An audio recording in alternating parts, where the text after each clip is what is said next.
Chapter 430. It was different from all the other elemental altars. This last elemental altar was almost a ruin. The stone pillars around the altar seemed to have been violently destroyed. Soren also found some traces that were not easy to judge. The initial estimate was that it should be more than 1,000 years old. Unless Soren's knowledge was involved in the field of archaeology, there was no way to analyze the situation here for the time being. But what Soren didn't expect was that he didn't see anything, but the Lolita dragon beside him noticed something. This place seems to be a temple. The Lolita dragon fiddled with her long pale blonde hair, a pair of beautiful ponytails swaying. She wrinkled her small nose and said to Soren, "It's a bit like the Temple of Elements, but it's almost destroyed." It's rare to see an elemental temple in the material plane. The elemental temple. Naturally, it was a temple that believed in the four main elemental gods. This kind of temple was very rare in the entire material plane. Even in the elemental plane there were not many of them. The four main elemental gods were the existence of great divine power. They were the oldest gods and had divine power far beyond other gods. Therefore their dependence on faith was also quite small. To some extent they didn't rely on faith at all. There were very few believers in the material plane. The main elemental gods didn't care much about the mortal world, so such temples were rare in any era. Is the evil god sealed here related to the elemental gods? Soren frowned and looked around, then began to look for the location of the elemental stones. He didn't know why there was no wind element here, but it was because of this that he felt more uneasy. The location of the elemental stones didn't change much. Soren quickly found the last elemental stone, wind, but before taking it out, Soren couldn't help but hesitate a little. Things had come to this point. No matter what he had to face, he couldn't give up, so Soren directly took it out. Rumble. The ground trembled violently. This somewhat familiar change made Soren highly vigilant.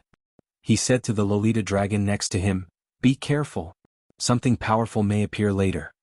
As soon as his voice fell, the nearby airflow moved at high speed, and then the surrounding space was sealed. A huge figure appeared. It had a hazy body that looked half real and half illusory. It held a mysterious scimitar in its hand that was engraved with countless runes. Around its body was a rapidly rotating airflow. Its eyes that were filled with divinity fell upon Soren. Jinn, demigod. True enough, there was also a demigod-level Jinn here. Mortal. A voice that reached the heart sounded in Soren's mind. The demigod Jinn glanced at the elemental stone in Soren's hand and slowly said, "Did you take away the sealing stone?" The invisible gaze of divinity seemed to penetrate everything. The demigod Jinn frowned and stared at Soren. "I didn't expect the other sealed crystals to be in your hands. Do you know the consequences of doing that?" Consequences? Soren only knew that this was a chain quest, and the final reward was a Tier 3 legendary elemental stone and a shard of divinity from a certain evil god. The demigod Jinn sighed and slowly said, "Mortals are really ignorant and fearless. The elemental stone in your hand is a seal. Sealed in it is the evil god of the abyss that was killed in the first war between demons and elements. After unlocking the seal, you may be able to get some of his power, but it will also lead you to fall into the realm of the abyss." Mortal. Is it worth falling into the abyss for a little power? Elemental war. Soren seemed to think of something, and some memories appeared in his mind instantly. Of course, the information in his memory was not quite comprehensive, but he still knew the general story. The bottomless abyss once had a very strong period. Many lords of the abyss, under the command of the demon monarch, unexpectedly ended a long civil war and decided to lead the demon army to the multiverse.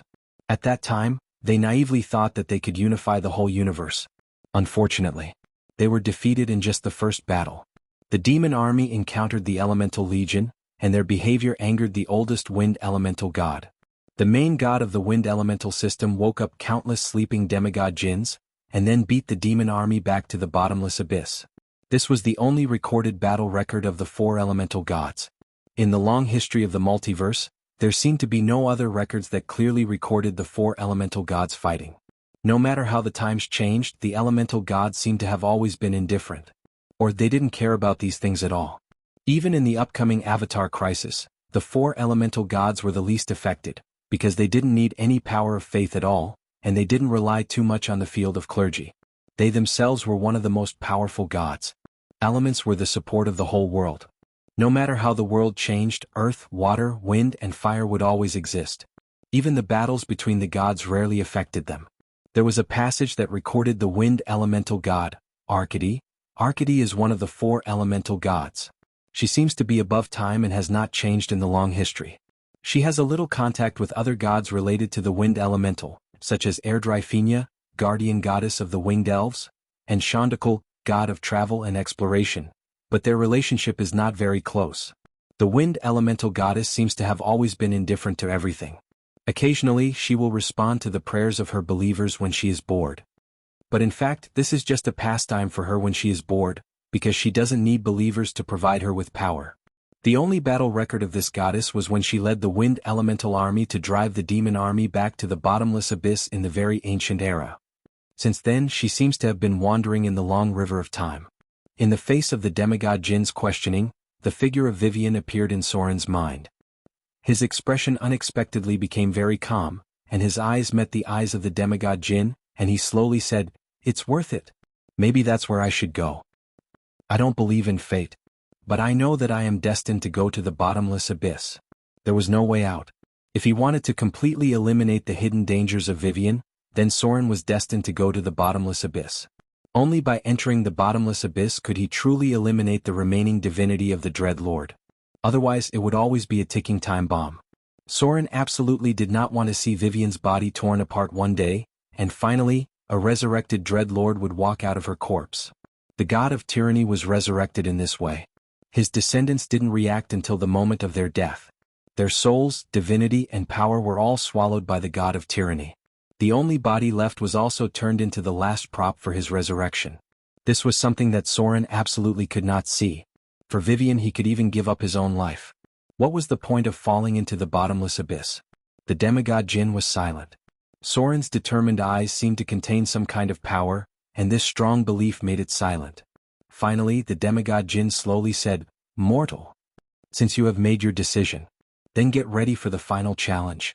I hope that the bottomless abyss will not make your soul completely lost." The brilliance of divinity emerged. The 4 elemental stones on Soren's body emerged at the same time, and then turned into a mysterious light gate. Elder Wind Elemental, legendary creature. Elder Earth Elemental, legendary creature. Elder Fire Elemental, legendary creature. Elder Water Elemental, legendary creature. The 4 elemental stones gradually disappeared with the energy. When the portal connecting the elemental plane was completely completed, the figures of the 4 elemental elders also appeared in Soren's sight. They were second only to the elemental Jin and had legendary combat power. Chapter 431. 25 kilometers away. The barbarian who was moving forward suddenly stopped and looked at his companion who seemed to be in a daze. He said in a deep voice, "Die? What's going on? Did you find something?" The masked woman closed her eyes as if she was sensing something. Psionic warlocks used a kind of energy similar to the power of the will. They were one of the few professions that were born with the telepathy ability. After a while, the masked woman opened her eyes and looked at Soren's direction. She frowned slightly and said slowly, "Nothing. It seems that someone summoned a demigod, but it shouldn't affect our plan." Demigod was the most common divine creature. Many legendary wizards could summon them. There were many demigod in the elemental plane. According to the ancient contract, they would respond to the summoning of many spellcasters.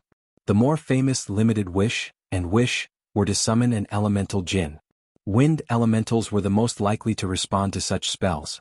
Note, most of the time Wish summons a wind Jin. The barbarian nodded slowly and said, "That's good."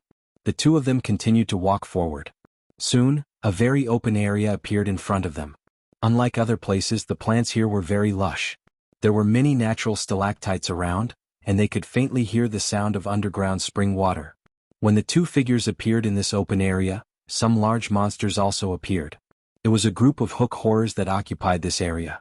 For the two in front of them, the hook horrors were not even a threat. So, in just a blink of an eye, there were more than a few corpses on the ground.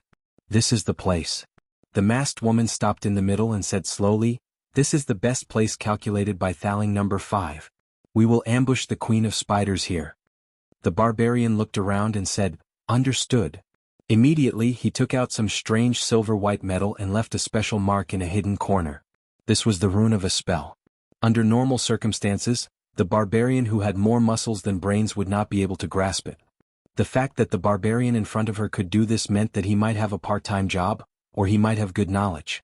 No matter what, it meant that this barbarian was quite dangerous. Hey, Soren. Lolita moved her feet and came behind Soren.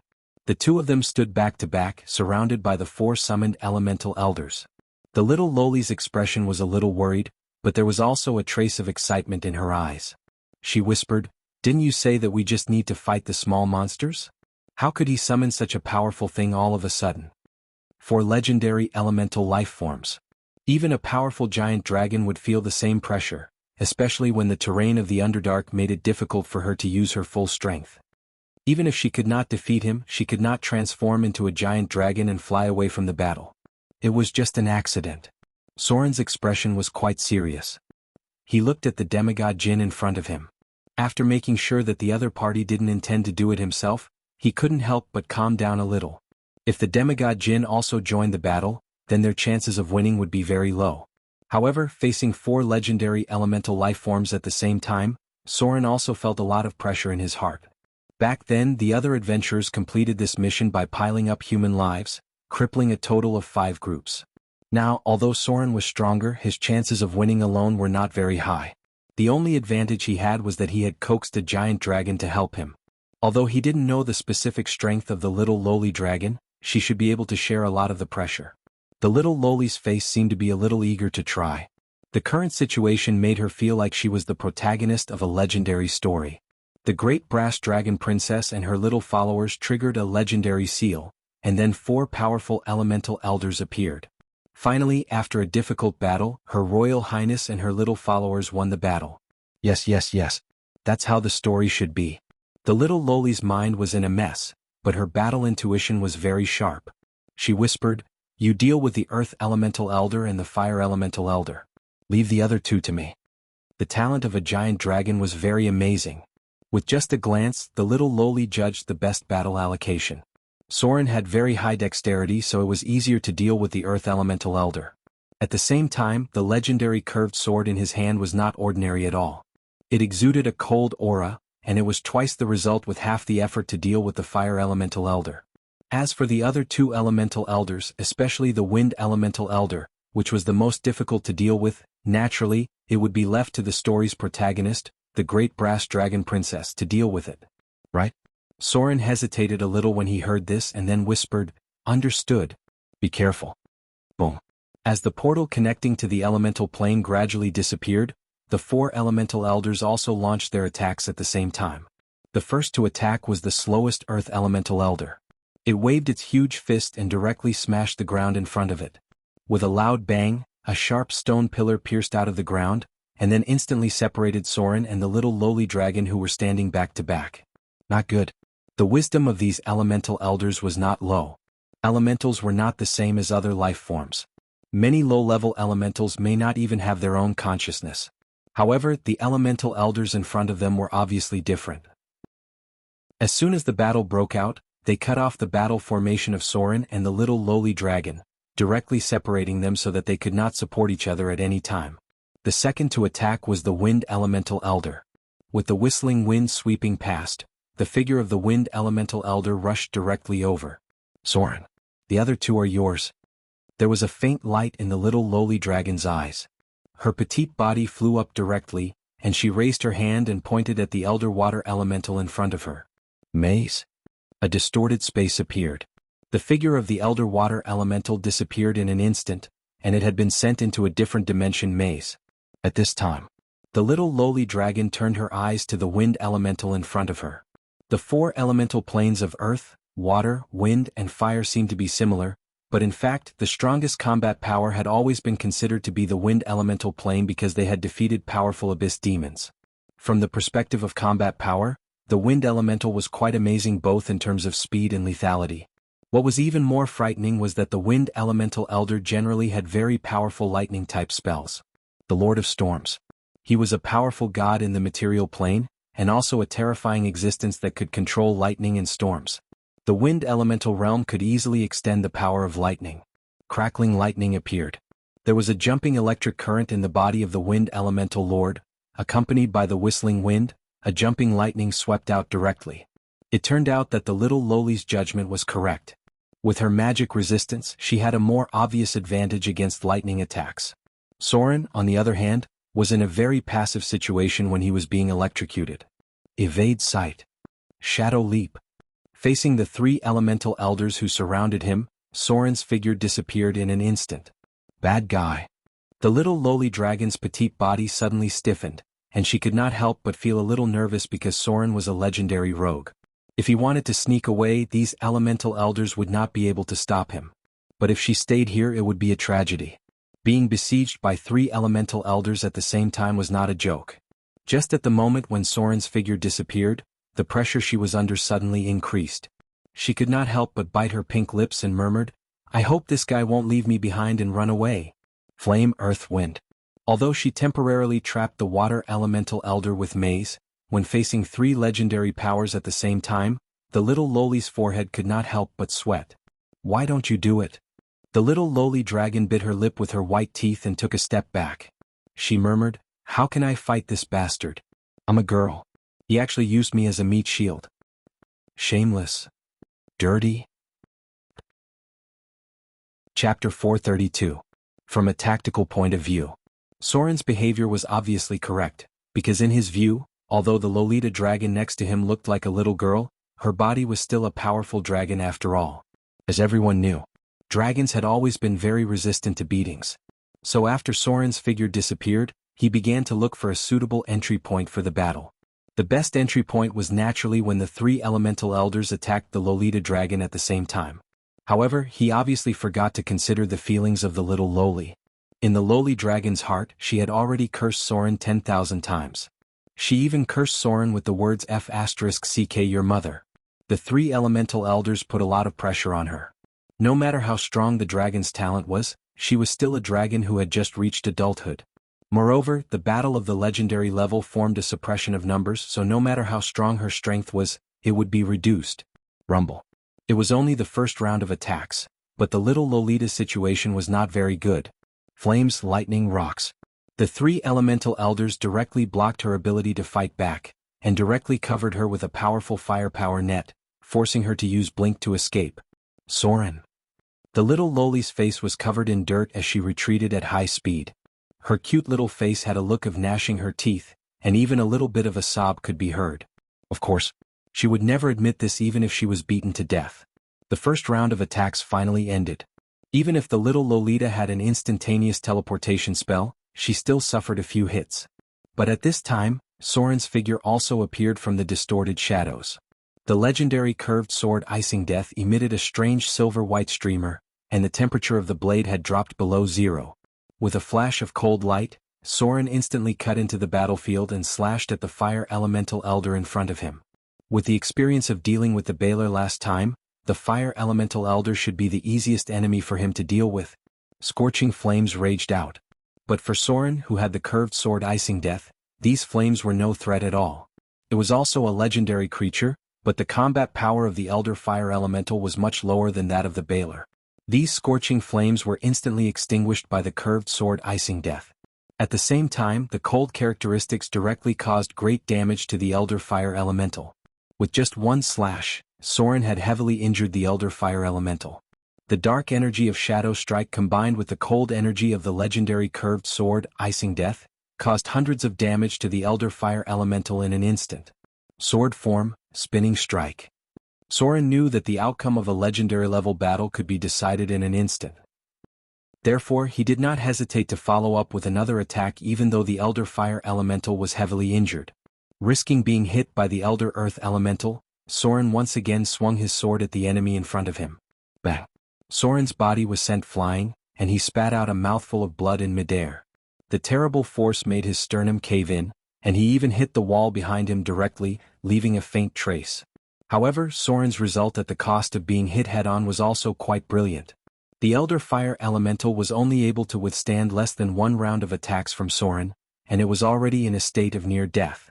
The legendary curved sword Icing Death had an unexpectedly powerful lethality against it. Good chance. Facing the elder fire elemental who was in a state of near death, the Lolita dragon instantly launched Disintegrate. With a green light flying out, the elder fire elemental, whose vitality was already very weak, was completely disintegrated in an instant. One was killed. Soren coughed and stood up, swallowing back the blood in his throat. The Earth Elemental had a natural strength advantage. After advancing into the legendary realm, its strength adjustment value was very high. Just now, it actually hurt him badly. However, since an Elder Fire Elemental had been killed, the next battle would be much easier. Before the Elder Water Elemental came out of the maze, they temporarily gained a one-on-one advantage, and the pressure on both of them was reduced too much. Evade sight. Soren did not hesitate to enter stealth again. For him who had the anti-detection cloak, as long as he entered stealth, the Elder Fire Elemental in front of him would not be able to find him. Basically, he did not have to worry about being attacked by them. Out of battle again. The little Lolita dragon had a hateful expression, but she could not do anything to Soren. After all, he was a rogue. Against such a legendary level monster, unless he transformed into his slaughter form, he would definitely suffer heavy injuries. The Lolita dragon once again became the primary target of attack. Being used as a meat shield by Soren angered her to death. This was not her ideal battle scenario at all. Shouldn't her ideal battle be Soren standing in front of her, and then she would stand behind him elegantly and confidently, casting spells? Note, she thought that Soren would treat her as a spellcaster, but in fact, Soren treated her as a meat shield. This abominable guy did not follow the plot of the novel at all. Twisted shadows. Soren's figure wandered around the edge of the battle circle, looking for a chance to break in and seriously injure the opponent. The high-speed Elder Wind Elemental was not in his consideration. Soren's target was the Elder Earth Elemental, who looked quite slow but had thick skin. Shadow Strike. Sword form, beheading. The cold light instantly cut through the air and directly cut towards the Elder Earth Elemental in front of him. Soren felt as if he had cut into a solid marble, and Icing Death's blade had already exhausted its strength just by sinking into it. But it didn't matter. Soren never expected physical attacks to easily defeat the Earth Elemental. So the moment he pulled out his curved sword, he also quickly raised his hand and pressed it on the back of the Elder Earth Elemental. Vampiric Touch, Divinity. A row of data appeared. Activated spell-like ability, Vampiric Touch, Divinity. The target's immunity resistance failed. Negative energy erodes the target's vitality. Vitality transferred to your own body. You've caused 60 points of energy damage to the target. You've recovered 60 points of vitality. A special life energy was transferred to Soren's body. This energy was as heavy as the earth. It did not have the vitality of life that he had felt before, but it had a heavy texture. Under the effect of this energy, Soren's injuries recovered rapidly, and his own state gradually recovered to a state of minor injury. P.S. The power was out during the day, so it could only be released at the same time. Chapter 433. Vampiric Touch. As long as the enemy had vitality, this spell would work, and the damage it caused was quite stable. The divine power gave it a strong spell penetration ability. So far, Soren had not failed to cast it. It was like a fixed damage ability for Soren, reducing the opponent's vitality and healing his own injuries. Unfortunately, it could only be used once a day, and Soren could only use it when he was in a desperate situation. As for the spell Vampiric Touch, because it was not a natural spell-like ability, and there was no divine power to support it, even if Soren remembered it, he had to cast it first and then touch the target before it could take effect. Note, casting time is about 1.5 seconds. In this case, it was not divinity that affected the spell, but the spell power brought by his wizard level. The injury recovered at an amazing speed. Soren caused hundreds of damage in an instant, but unfortunately, it was not fatal to the Elder Earth Elemental. However, this result was completely within Soren's expectations. At the moment when he pulled away, Soren's fingertips also flew out a piece of arcane missile. Perhaps this kind of attack had limited effect on dragons, but it was quite effective on other legendary creatures. After all, creatures like dragons that were born with all kinds of resistance and could increase their strength while sleeping were still rare. Arcane Missile X6. The arcane missile whistled out and hit the Elder Earth Elemental. Although the damage caused was greatly reduced, it still accumulated 70 to 80 points of damage. 30 arcane missiles were fired at once. Although each missile only dealt 2 points of damage, it could not take advantage of the advantage of quantity. In the beginning, the wizard's arcane explosion relied on a huge number of enemies. As long as the enemy was not completely immune to the damage of arcane missiles, then if 50 missiles were not enough, then 100 missiles would be used. All kinds of spell enhancement and spell maximization would be used to increase the spell level, and finally a torrential explosion would kill the enemy. Unfortunately, this tactic could be broken by a one-circle shield in advance. Otherwise, it would be a terrible burst of damage. Melf's Minute Meteor. Soren pulled away after a round of explosion, and at the same time he quickly retreated and cast his big move. However, what surprised him a little was that a message prompt suddenly appeared at this time. Breakthrough in ability. You've made new breakthroughs in battle after battle. You've received information about combat spell casting. You've mastered a new specialty, combat casting. Accident? Soren didn't expect this either. The combat casting ability actually had a breakthrough in this situation, but what surprised him even more was that when he completed the Melf's Minute Meteors, the second data display appeared again. Breakthrough in ability. You've grasped more experience and skills in battle. Your understanding of spell casting has reached a new height. You've obtained information about the ability, mobile casting. Mobile casting. It was an advanced ability for combat spell casting and a prerequisite for flight spell casting. It wasn't the first time that Soren had used this ability. However, it was only now that the new data had appeared. The appearance of two data prompts at one time made Soren's spirit shake. At his level of strength, every improvement was quite obvious. Being able to master two fairly important basic abilities through battle meant that he would have enough ability points to master more powerful legendary abilities in the future. Accumulation, precipitation, brewing. The battles over and over again were not without gains, but it took a relatively long time to trigger qualitative changes from quantitative changes. Rumble. After mastering the ability, combat casting, Soren's combat skills suddenly became much more flexible. The flames of the Minute Meteors roared out and enveloped the Elder Earth Elemental in it. With Soren's attack speed, the full-force explosion was completely a close-range bombardment attack. Even the figure of the Elder Earth Elemental was covered by dust.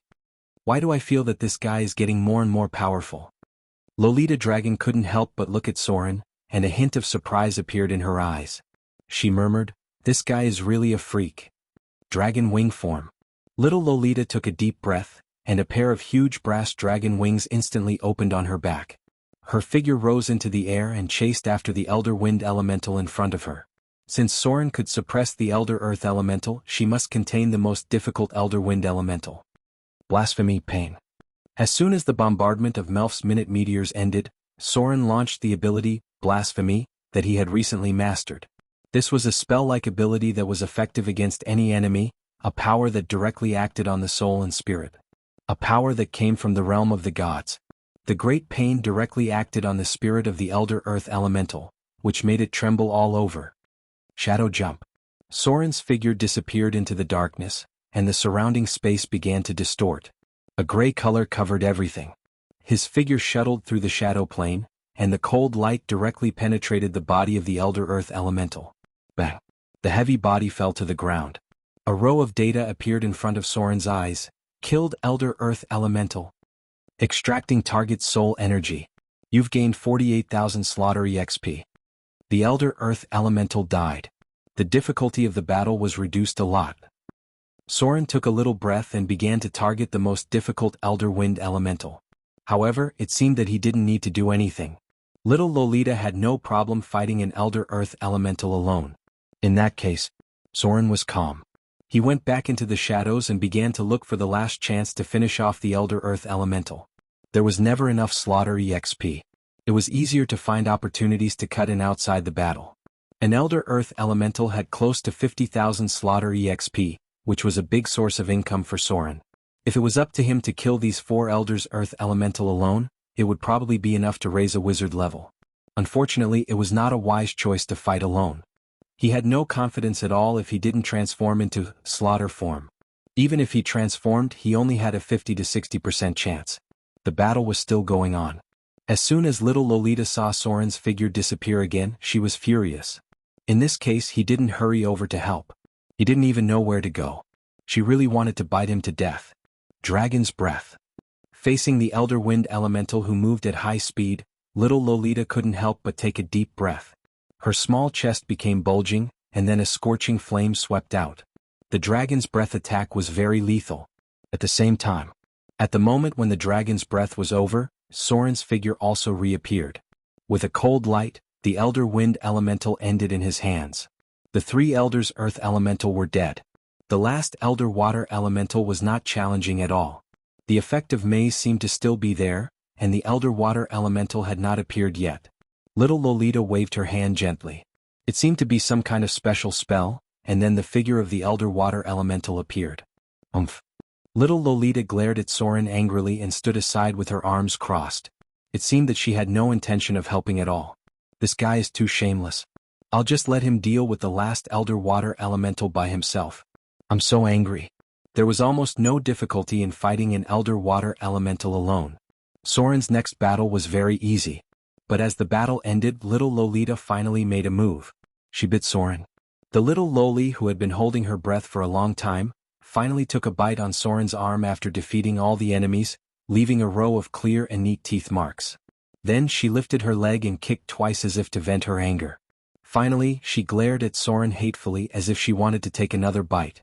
This bastard. I'm so cute and beautiful. He actually used me as a meat shield.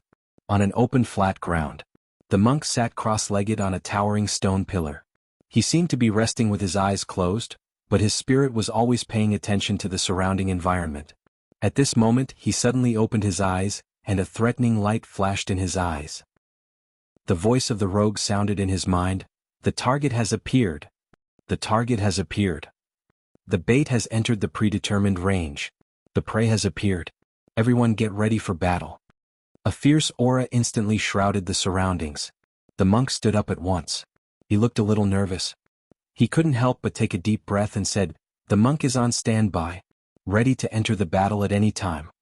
A cold voice with a metallic taste sounded slowly, "The clock is ready. Everyone get ready for battle. The prey has appeared.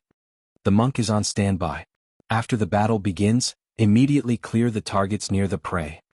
A series of voices sounded in his mind. Sword Saint is on standby. Rogue is on standby. Barbarian is on standby. Thaling number 3 is ready. Thaling number 2 has taken over the command of the Arcane Tower. Thaling number 1 has completed the calculation of the half-plane confinement. After the prey has appeared, the half-plane confinement will be activated. Along with the voices, a female voice sounded. Finally, a magnetic female voice rang out. Synchronized telepathic connection established. Psionic energy field sensing sharing. Tactical simulation officially activated. All units get ready for battle at any time. Psionic transmission has completed synchronization. P.S. I'll continue to write, but I won't be able to finish it. I'll finish the combat chapters in one go tomorrow. Chapter 434. It was a piece of translucent diamond-shaped crystal. Soren's hand that was holding it could not help but tremble slightly. Accompanied by a faint aura, this strange crystal gradually disappeared from his palm like ice and snow gradually melting. An indescribable power surged into his body, and Soren's skin suddenly seemed to have a faint fluorescence. This scene only lasted for a moment, and then his whole person was no different from before. If there was a difference, it was that his eyes seemed to have an indescribable magic, and anyone who looked at his eyes could not help but feel a trace of awe. The Shard of Divinity. There were very few records about it in the material plane because in the long history, there were not many gods that fell in the mortal world. Unless there was a situation like the Avatar crisis, even if the gods were killed, the power would be obtained by the victor.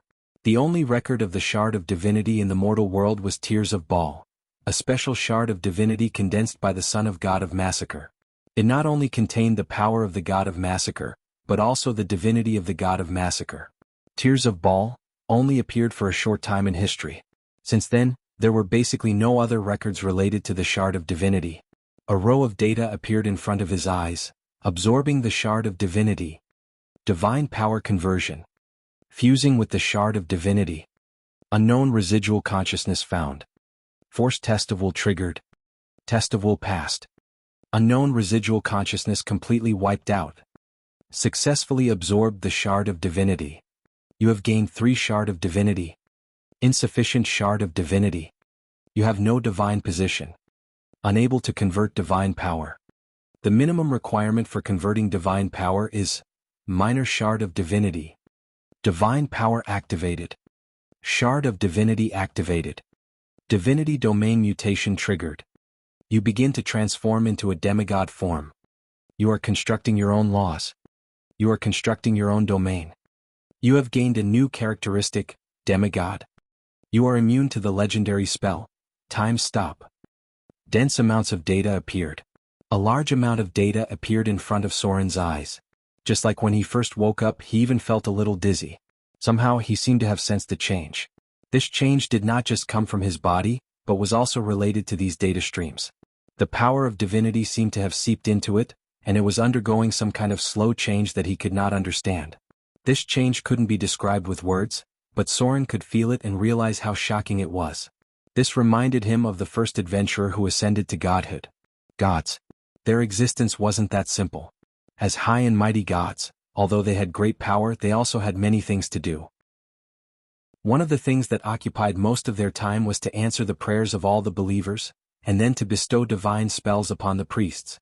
There was a theory. The brain domain of gods was far beyond the imagination of mortals. Sometimes they were like a super biological brain, constantly receiving and responding to the prayers of the believers, and at the same time transforming the power of faith into divine power to bestow divine spells upon the priests.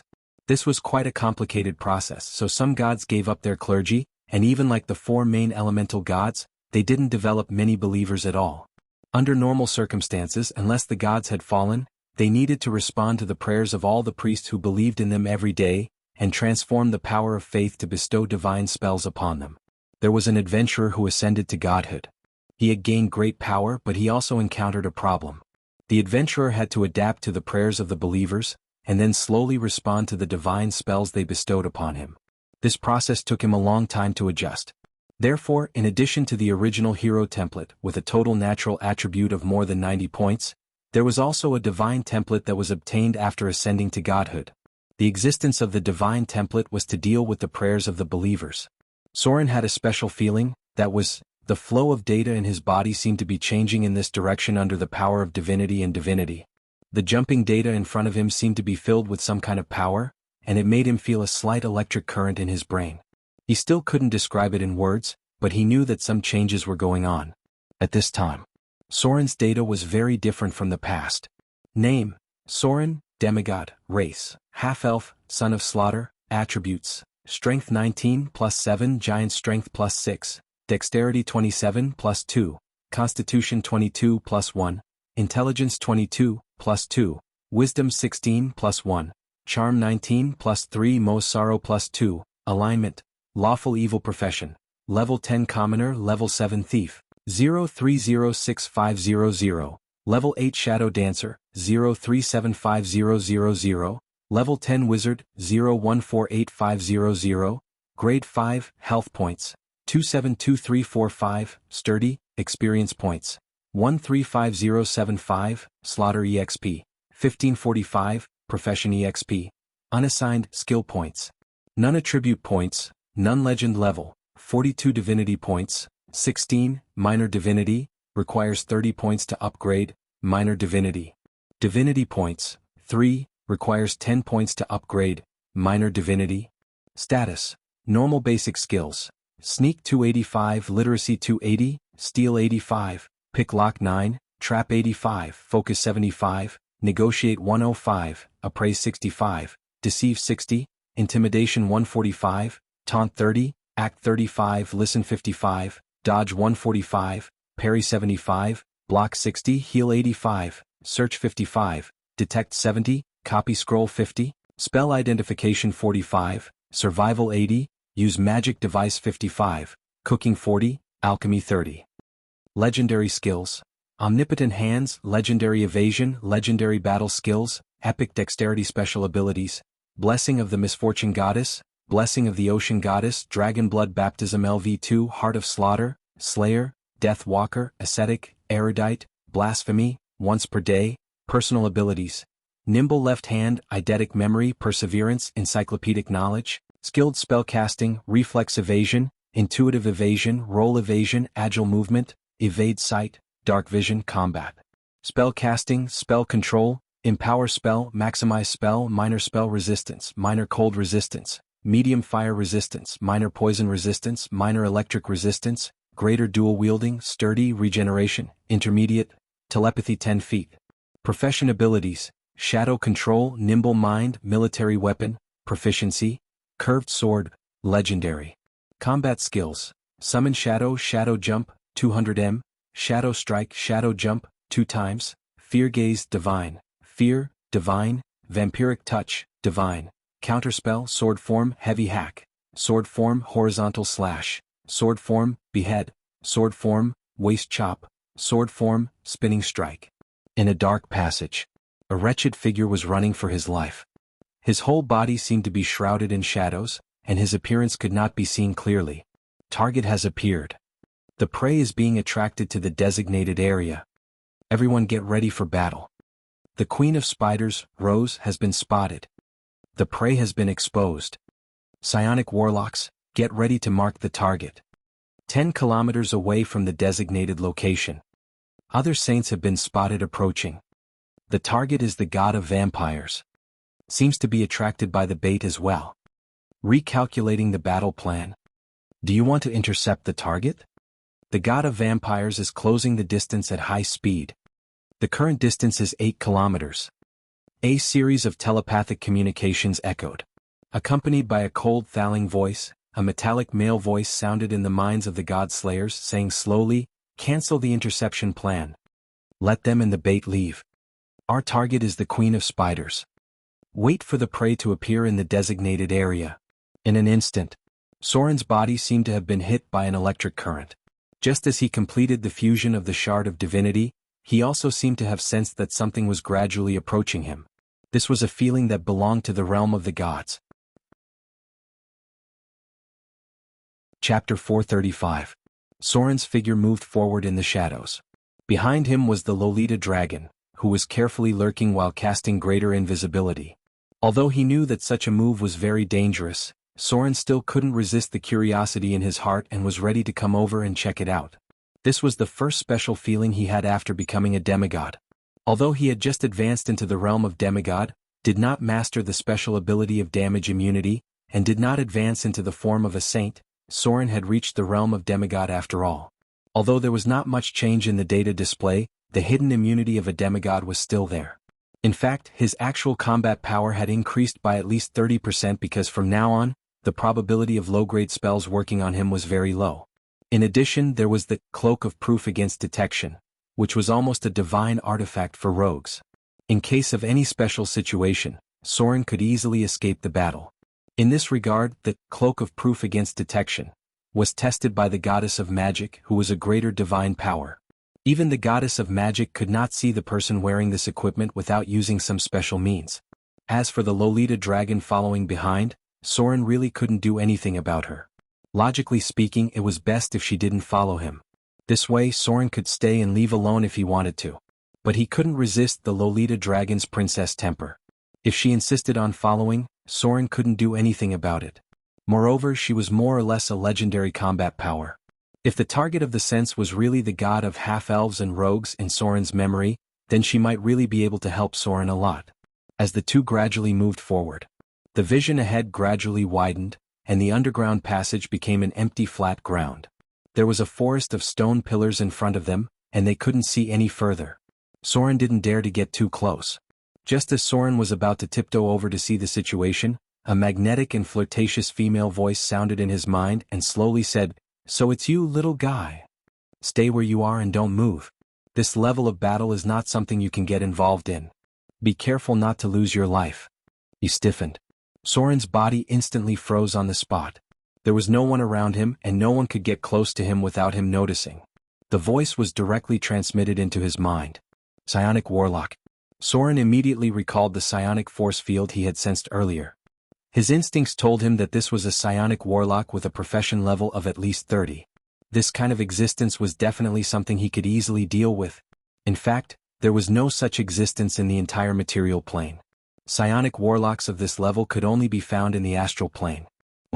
It was as if the entire space was shaking. Just as Soren took a cautious step back, he saw the stone pillars in front of him collapse. Then in the dust about 300 meters away, a group of drows appeared in Soren's sight. Not good. With just a glance, Soren, who was very familiar with the Underdark, knew that this was a standard guard of the drows. Drow Ranger, Drow Warrior, Spider Elf, Lolth Priest. What is she going to do? Many thoughts flashed through Soren's mind, but he still couldn't figure it out. He thought to himself, is she going to kill this drowse? His thoughts were still not clear. The next moment, the change had already exceeded Soren's expectations. A special figure appeared in midair. No one knew when he appeared. All that could be seen was his silver-white metallic arm and his lifelike face made of metal. There was a clock-like device in front of his chest.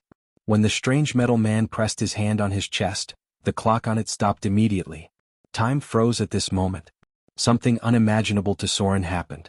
Some kind of unpredictable power spread out, and then everything nearby stopped in an instant. Including Soren, who was already a demigod.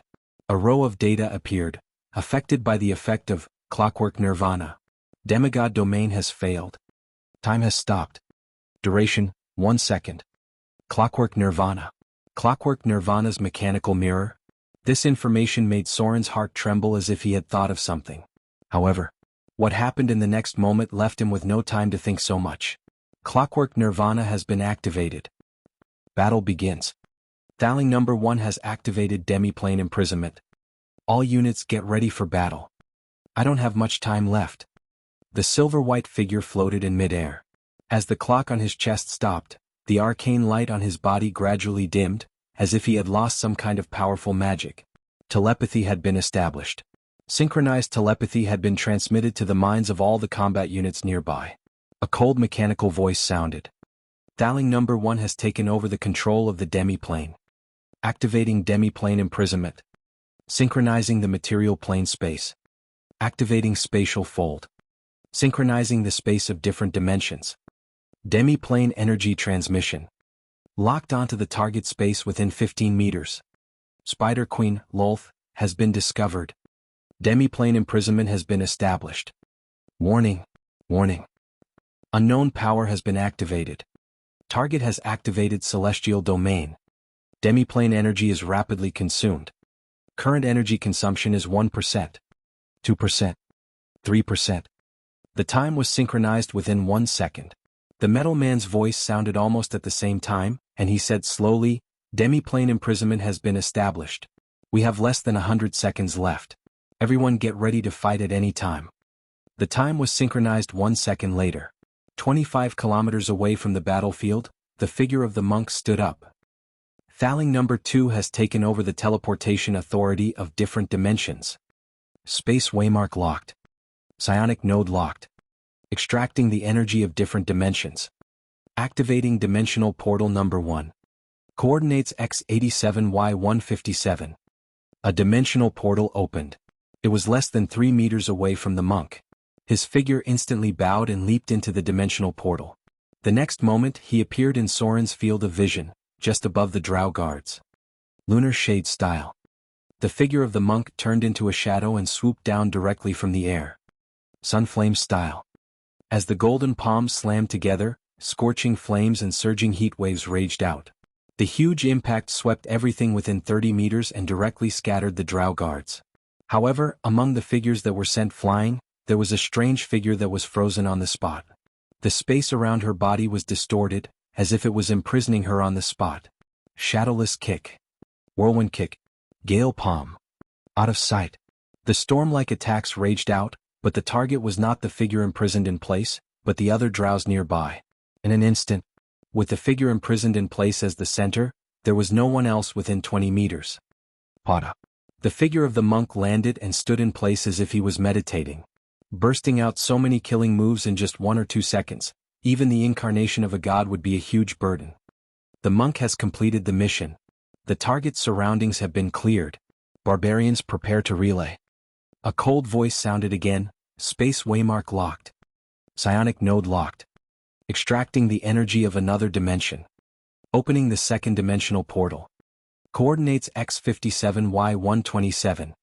The second dimensional portal is open. Launching, magic-powered armor type 3. Unknown space. In this huge half-bit wall, there was a towering arcane tower. With the voice of Thaling number 2, 2 huge magic-powered armors disappeared from the 5th floor of the arcane tower, and then appeared on the battlefield and quickly dispersed to the left and right positions. However, they did not join the battle but were in a defensive posture. Space waymark locked. Psionic node locked. extracting the energy of another dimension. Opening the third-dimensional portal. Coordinates X37Y107. 30 kilometers away in a straight line. A portal from another dimension appeared in front of the barbarian. The barbarian, who had been on standby, let out a wild roar. Then his whole body emitted a crackling sound. His burly body suddenly became like a giant. His muscles were full of explosive power. It was so shocking. Epic rage. The barbarian's figure passed through the dimensional portal, holding a huge battle axe in both hands, and then roared and smashed it to the ground. Earth-splitting cut. The terrible power broke out and the ground around was completely shattered. With the figure imprisoned in the half-bit wall as the center, the 20-meter area around it completely collapsed. A cold metallic voice sounded, "Target is in a state of levitation. Target activated divine energy field. Calculating the consumption of divine energy field. Current attack consumption is 3%. It is estimated that the target's divine energy field can be broken after 33 attacks of the same strength. Target's divine energy field shield is too strong. Activating the backup plan. Thaling number 4 took over the command of the battle. Activating the cross-dimensional space tactical strike plan. Unknown half-bit wall. At the top of the arcane tower, a half-illusory figure appeared and said coldly, "Thaling number 4 took over the command of the battle. Activating the cross-dimensional space strike tactic. Synchronizing the calculation of the dimensional portal. Activating the dimensional portal. Super Arcane Crystal Pulse Cannon Type 4 began to charge. Current charging progress is 10%, 20%, 30%. Cross-dimensional space coordinate locked. Portal stabilized. Super Arcane Crystal Pulse Cannon Type 4 completed charging. Locking the target's spatial position. Initiating the cross-dimensional tactical strike. P.S. Stocks exploded and my vitality was greatly damaged. I also got a little heatstroke. I don't know how I'm riding in this state. 2 updates today. Chapter 436. It's her. When the other obstacles on the battlefield were cleared, Soren finally saw the appearance of the imprisoned drow. Almost instantly, Soren's body trembled involuntarily, and then there was a hint of fear in his eyes. There were not many existences in the entire multiverse that could make him feel fear, and there seemed to be only one existence in the Underdark that could make Soren feel fear. That was the Queen of Spiders, Lolth, the absolute ruler of the Underdark, the supreme ruler of the Infernal Plane. The former Queen of the Elves, the current Queen of Spiders. In terms of appearance, the Queen of Spiders should be a very, very beautiful woman. No matter how the outside world vilified her, saying that she looked like a big spider, one thing that could not be changed was that the Queen of Spiders was the Queen of the Elves. As the first wife of the Elves' main god, she was almost more beautiful than most of the goddesses in terms of appearance. Therefore, everyone who saw the Queen of Spiders for the first time would be shocked by her beautiful appearance. Even in the form of a drow, her charm could not be hidden. She was one of the 2 most beautiful women in the Abyss. She was also one of the 2 most terrifying women in the Abyss. The other was the Queen of Succubus, who was also a terrible existence that Soren was extremely afraid of. Ever since the Queen of Spiders had descended the Holy Kingdom, Demon Prison, into the bottomless abyss, the 2 terrifying goddesses had never stopped fighting. The Queen of Spiders was undoubtedly a goddess full of ambition. Her cruelty, insidiousness, and viciousness were enough to make everyone afraid. The Queen of Succubus was even more so. From a peerless plaything that the demon lords fought over, she became an important fallen demon in the abyss. She had schemed to kill 2 generations of demon princes, and she was definitely a nightmare in the hearts of many demon lords. Soren's fear of them was not only based on their strength, but also because of their cruelty and insidiousness. The Queen of Spiders was a goddess who loved to plot. They wanted to kill the Queen of Spiders. Soren didn't even need to think about it. Today's battle was bound to be a failure. The Queen of Spiders could not be killed. Her final defeat was only because she stood against the majority of the gods. Moreover, the Avatar crisis had not yet begun. Even if the Queen of Spiders' body came to the material plane, the connection with her god's kingdom, Abyss Demon Prison, was still there. How could a deity that could mobilize the terrifying power of the divine kingdom be easily killed by others? Go. The effect of clockwork nirvana only lasted for a second. Soren pulled the Lolita dragon next to him and frantically retreated to the back. This kind of assassination would only enrage the Queen of Spiders. Once the Queen of Spiders was enraged, they might be implicated if they continued to stay. The Super Arcane Crystal Pulse Cannon Type 4 is fully charged. Lock onto the coordinates of the dimensional space. Launch countdown 5, 4, 3, 2, 1. Unknown half-plane. A terrifying energy gathered at the top of the arcane tower and finally turned into a purple light that flew out. The trajectory of the Super Arcane Crystal Pulse Cannon, Type 4, pierced through the air. Within the range of its trajectory was an open door to a different dimension. The purple energy beam passed through the dimension and appeared on the battlefield of the Underdark the next moment. Then a solid divine force field appeared around the Queen of Spiders' body. The energy light of the Super Arcane Crystal Pulse Cannon Type 4 collided violently with the divine force field on the Queen of Spiders' body. The terrible power made the whole space begin to tremble, and everything around seemed to be twisted and folded. Thaling Type 4 calculating the consumption of the target's divine force field. The energy consumption of the Super Arcane Crystal Pulse Cannon Type 4 is 90%, 80%, 70%. The remaining power of the target's divine force field is 70%, 60%, 50%. Attention! The target's divine force field is reduced to 30%. It is expected to disappear in 3 seconds. Blade Master, prepare for battle. 1 second, 2 seconds, 3 seconds. The divine force field activated by the Queen of Spiders gradually weakened, and at the same time the energy light of the Super Arcane Crystal Pulse Cannon Type 4 gradually dimmed. Just as the Queen of Spiders' divine force field shield completely disappeared, another portal opened in front of her. Thaling Type 5 taking over the portal authority. Calculating the space waymark. Opening the portal. Extracting the energy of the elemental pool. Elemental Fission Wave Blade, beginning to charge.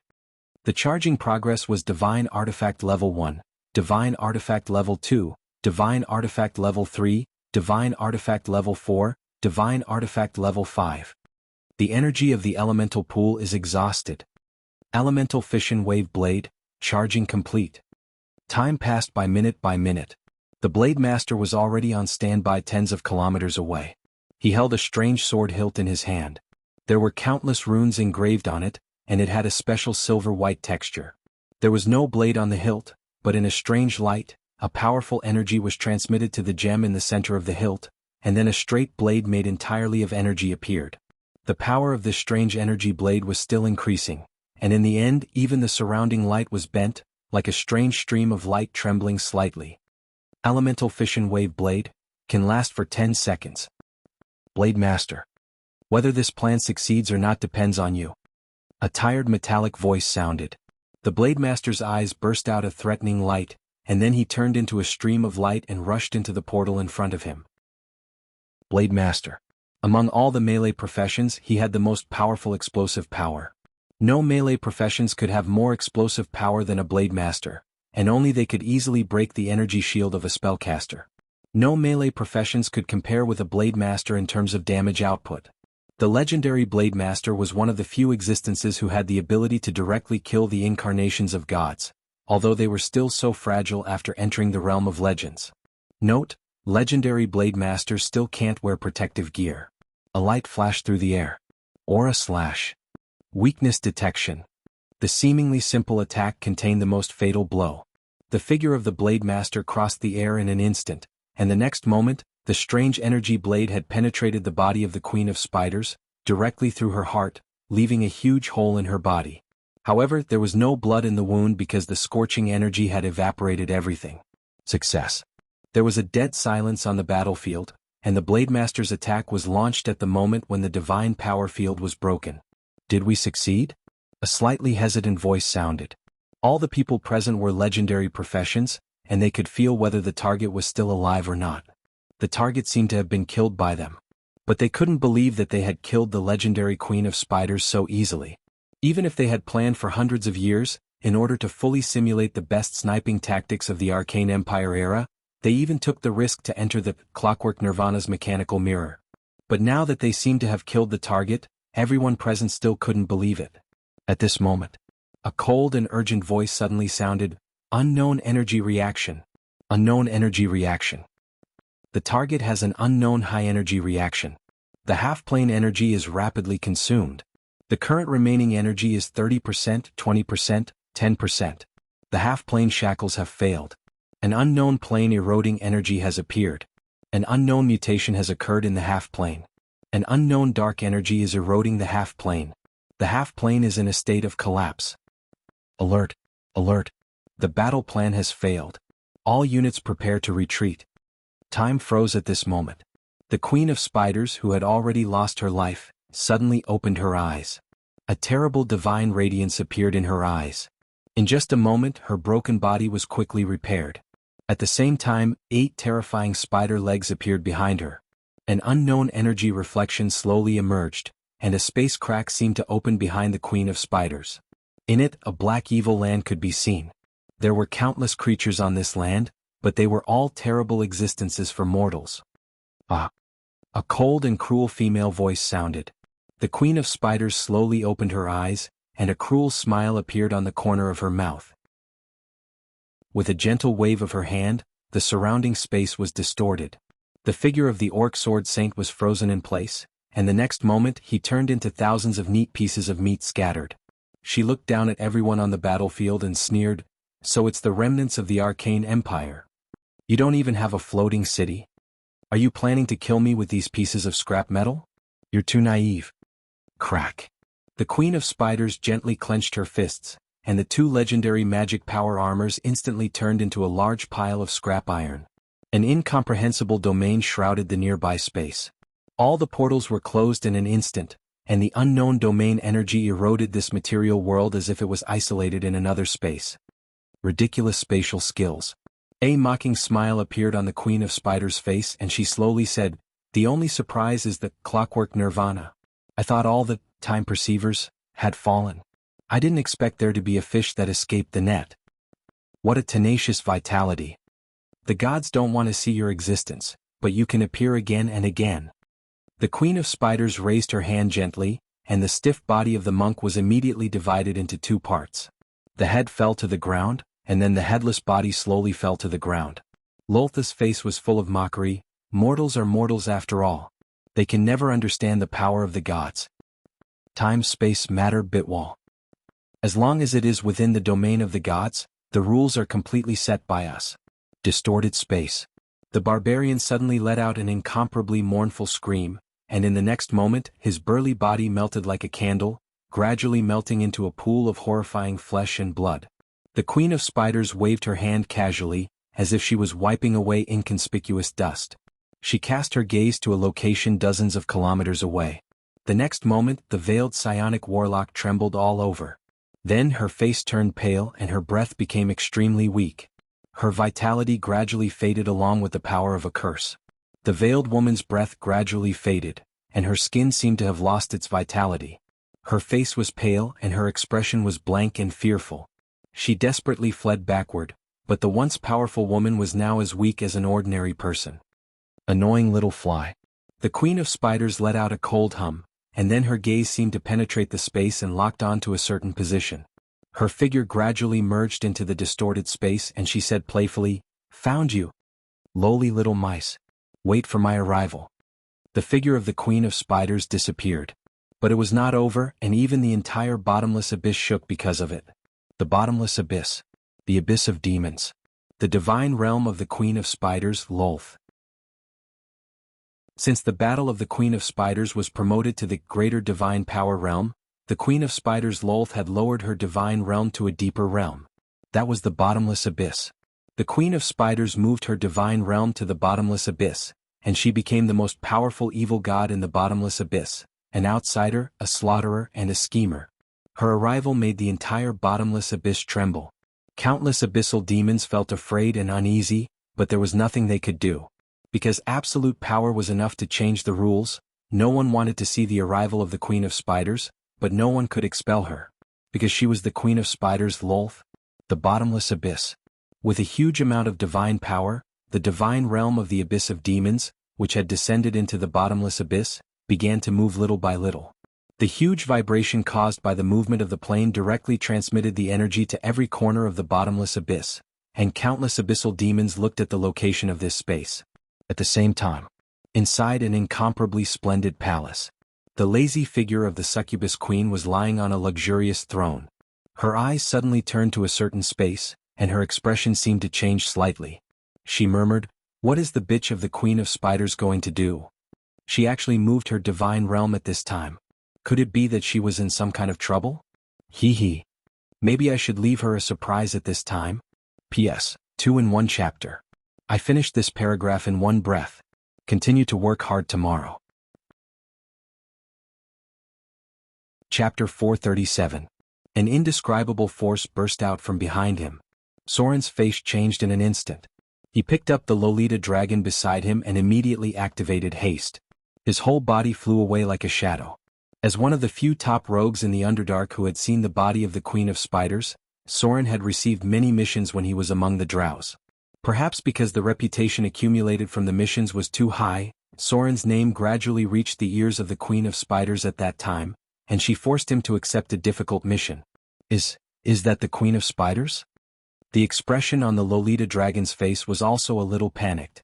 As a dragon, she easily slept all the way to the legendary realm, but what just happened in front of her completely shattered her past confidence. Perhaps mortals were as weak as ants in her eyes, but in fact they were also like ants in the eyes of some existences.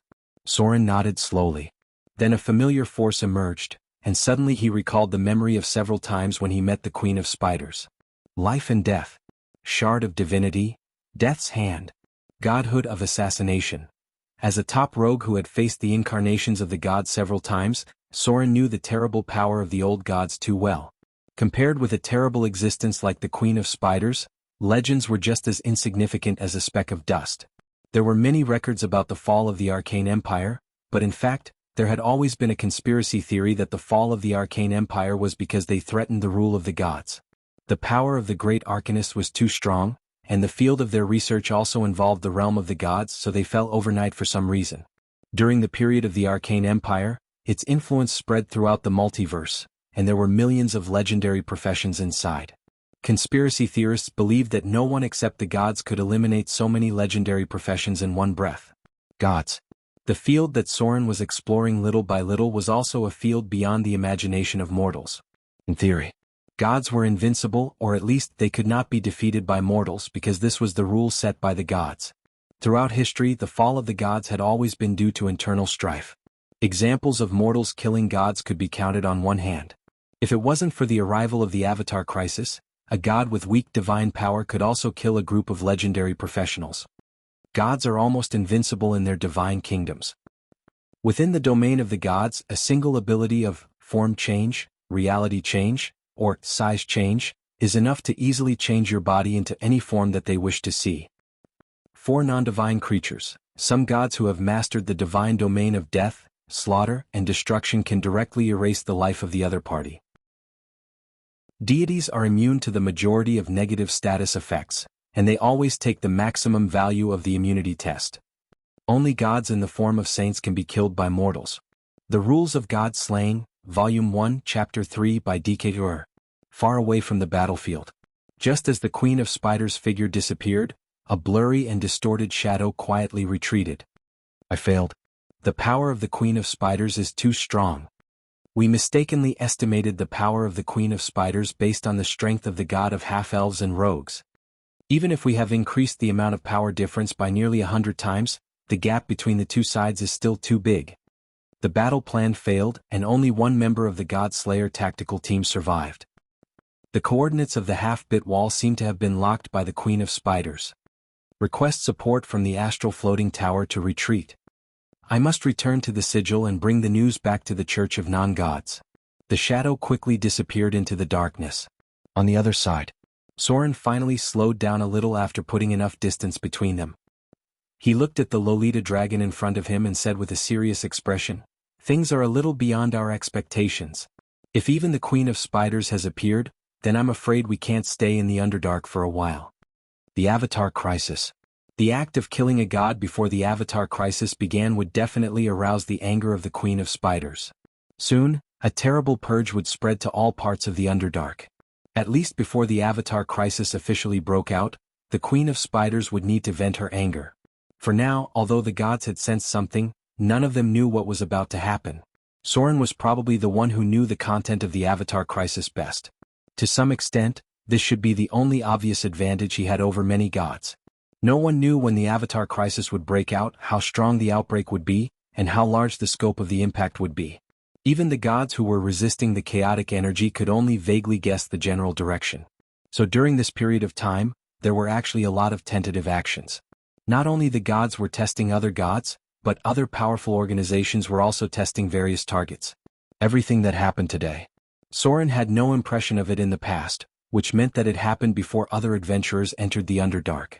Although he didn't know the origin of the team of professionals who attacked the Queen of Spiders, Soren could roughly guess that they had a great relationship with the Arcane Empire, because the whole battle plan seemed quite sci-fi, and the premise of all this was that they needed the thaling of the Arcane Empire to complete a huge tactical calculation. Soren had encountered this kind of fighting method before, but it was not as scary as today. If the target was not the Queen of Spiders, they would have succeeded today. Any god below the mid-level divine power could be defeated by this level of tactic. Unfortunately, they chose the wrong target. They chose the Queen of Spiders, who was already a great divine power and in charge of too many clergies and domain powers. He didn't know why they wanted to kill the Queen of Spiders. However, Soren was not surprised. After all, the Queen of Spiders was famous for attracting firepower, and her enemies were already countless. As early as the mid-level divine power, which was before the Battle of the Queen of Spiders broke out, the Queen of Spiders, Lolth, was already fighting the entire elven divine system alone. It was not surprising. If the Queen of Spiders wasn't so powerful, Soren wouldn't have turned around and run away when he saw her. As for why someone would think of killing her, Soren didn't quite understand the reason. In his memory, there were only a few existences who would take such a risk and be so hostile to the Queen of Spiders. For example, the churches of gods and non-gods, an exploration organization in the astral plane, or some powerful force that he didn't know. Note, before the establishment of the Drows, the Queen of Spiders was more alone against the elven divine system. However, as a goddess who was good at using conspiracy, she would also find some powerful allies. Queen of Spiders. The Lolita dragon lowered her head and muttered to herself. Since the beginning of the incident, she seemed to be a little depressed, and her whole person seemed to be absent-minded, as if there was something on her mind. But at this time, Soren didn't have time to think so much. The battle at the beginning was too terrifying. He might not even be able to hold on for a second under such a tactical attack. As for the Queen of Spiders' strong counterattack after taking all the attacks, Soren wasn't surprised at all. At present, the Avatar crisis hadn't completely broken out, and the Queen of Spiders hadn't been completely deprived of her divinity. Unless several other gods with great divine power joined forces, it was basically impossible to kill her.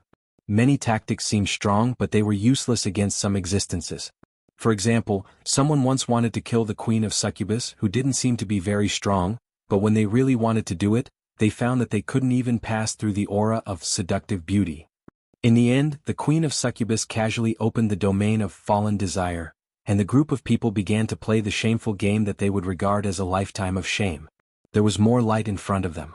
There was a strange fluorescent plant growing nearby, but as soon as they got close, Soren's expression changed, and he put his hand on the hilt of icing death. In front of them appeared a figure on the ground. From the outline, it should be a woman. Her exposed skin was very pale, and her face was covered with a veil, so they couldn't see her face clearly. However, Soren saw a familiar symbol on her body. His heart couldn't help but thump, and he thought to himself, the Godslayer organization? A psionic warlock? When Soren turned the woman over, he and the little Lolita next to him couldn't help but look at each other in surprise. The little Lolita frowned slightly, and after a glance she said, "She's dying." Soren nodded slowly. Yes, she's dying. A powerful psionic warlock with a profession level of more than level 30 was so easily killed by the Queen of Spiders. Soren spread out her wrist and saw a dark green symbol that looked like a black widow on it. He couldn't help but murmur, "Assassination priesthood. Craftiness domain. It's the curse of the Queen of Spiders." She's basically hopeless. Since the battle of the Queen of Spiders, the Queen of Spiders, Lolita, had been coveting other powerful priesthoods or corresponding priesthoods. Craftiness domain. Basically, not many people who were cursed by the Queen of Spiders could survive. The little Lolita slightly looked at the psionic warlock, whose breath was fading, and said slowly, "Unless a god gives her a new life, she's basically dead now." Time froze. When he heard this sentence from her mouth, Soren's eyes couldn't help but burst into light. He seemed to have thought of something. Chapter 438. There was once a boring debate. That was, the world before Soren came here and the world he was in now, which one was stronger? Although the lethality of nuclear cleansing made many people proud, in fact, it was useless for many existences. Not to mention the powerful gods, just the ability of a professional to advance into a psionic warlock was enough to end the debate. The psionic warlock's ability to control ordinary people was too strong, and after advancing into the legendary realm, they also had the ability to take over others. Soren looked at the psionic warlock in front of him. For him, the target in front of him had a very attractive aspect, and that was the ability of the psionic warlock to telepathic suggestion.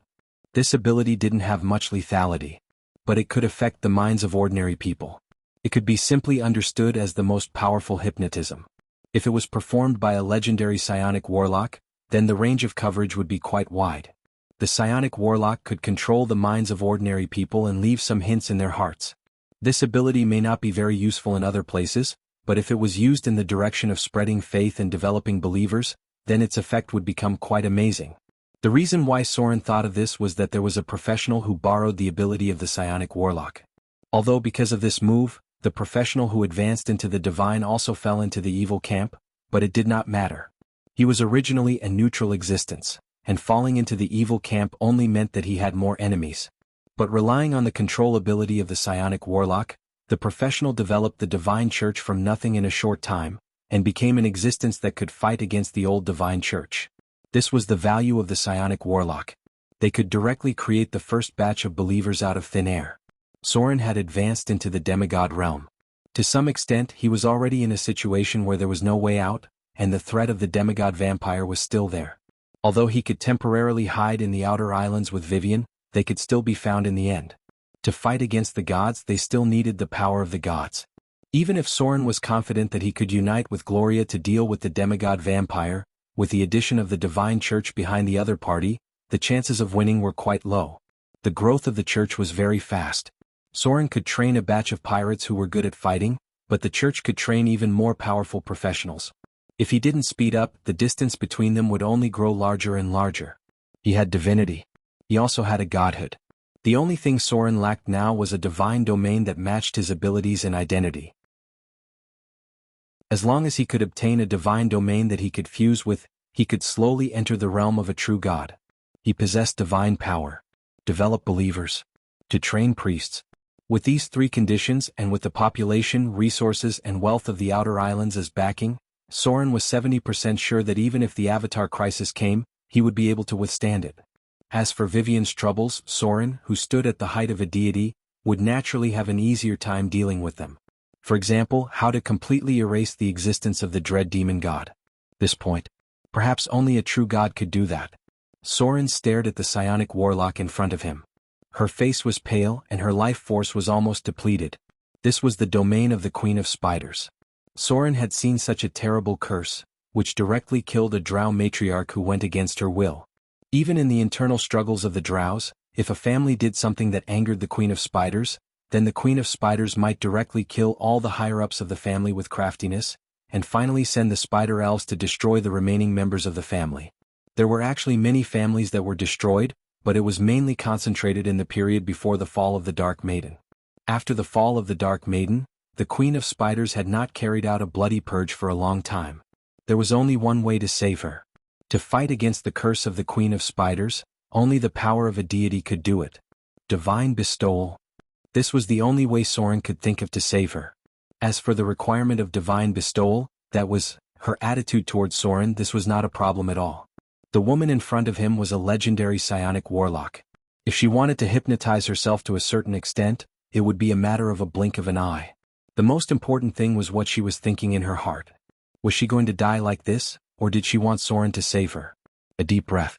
A glimmer of divine light appeared in Soren's eyes. A demigod could already mobilize the power of divinity. Although many of them did not appear as abilities, they were just instincts that Soren had mastered.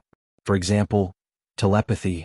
After becoming a demigod, he could communicate with any intelligent creature.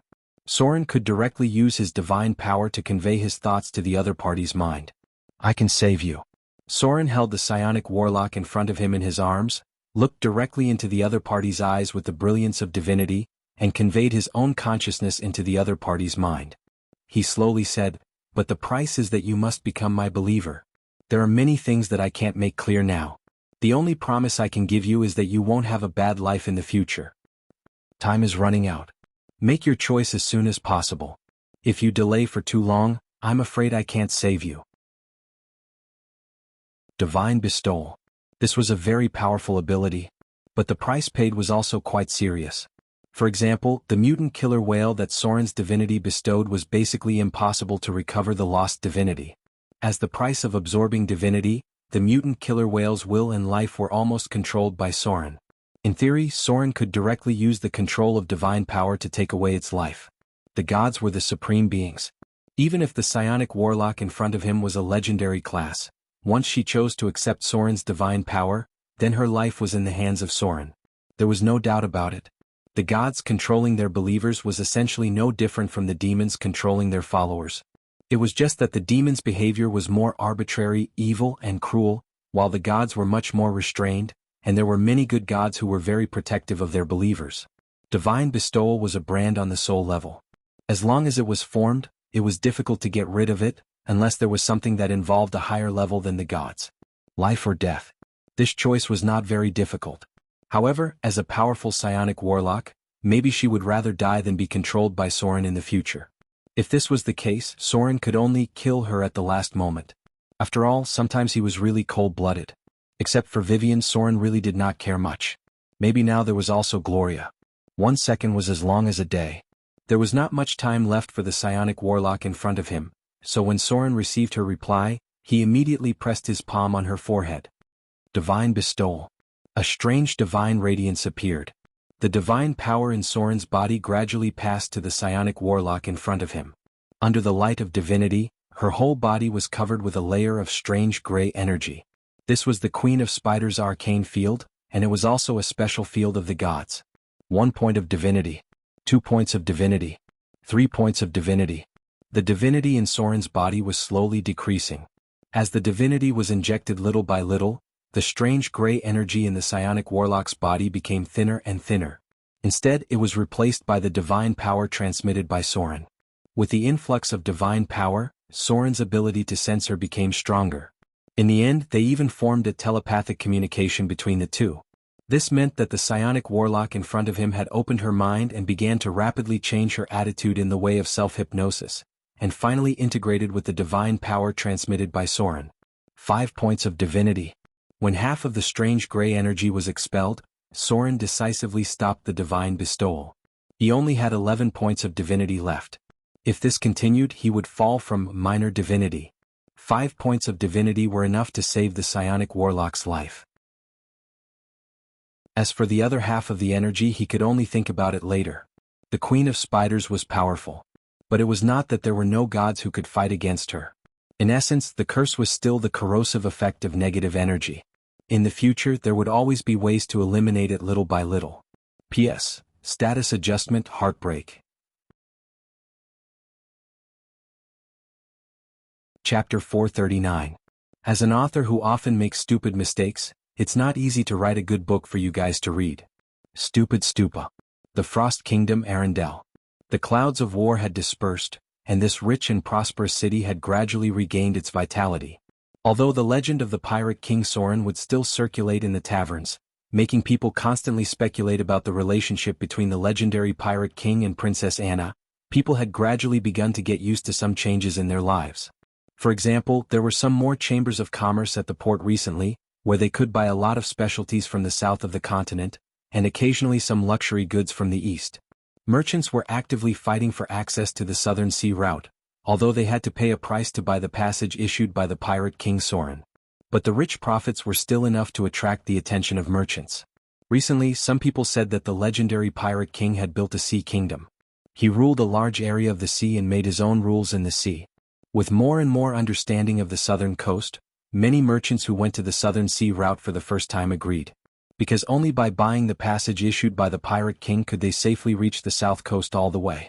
There were even pirate ships on the sea to escort their merchant ships. This was definitely a rare occurrence in hundreds of years.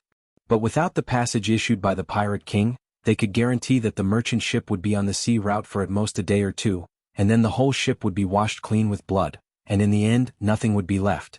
Soren's methods were absolutely cruel. The key to everything was the quantity. If Soren took 50% of the profits, the merchants would definitely complain. But if he could leave 50% of the profits to the merchants and ensure their safety, then the merchants would gradually get used to it after the initial discomfort. In fact, people's ability to adapt was quite fast.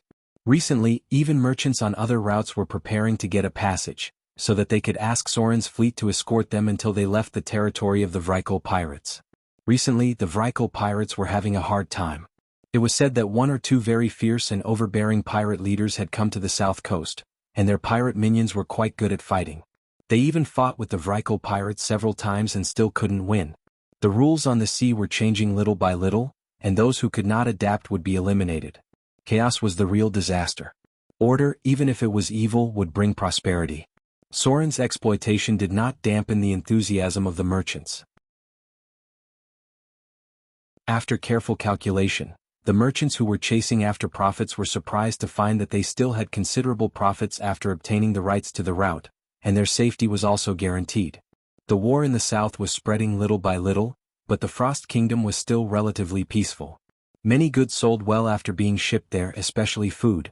A ship of grain could actually earn twice the profit, and it would be sold out as soon as it reached the port. Note, the price of grain has doubled. On this day, it was a special day for Arendelle.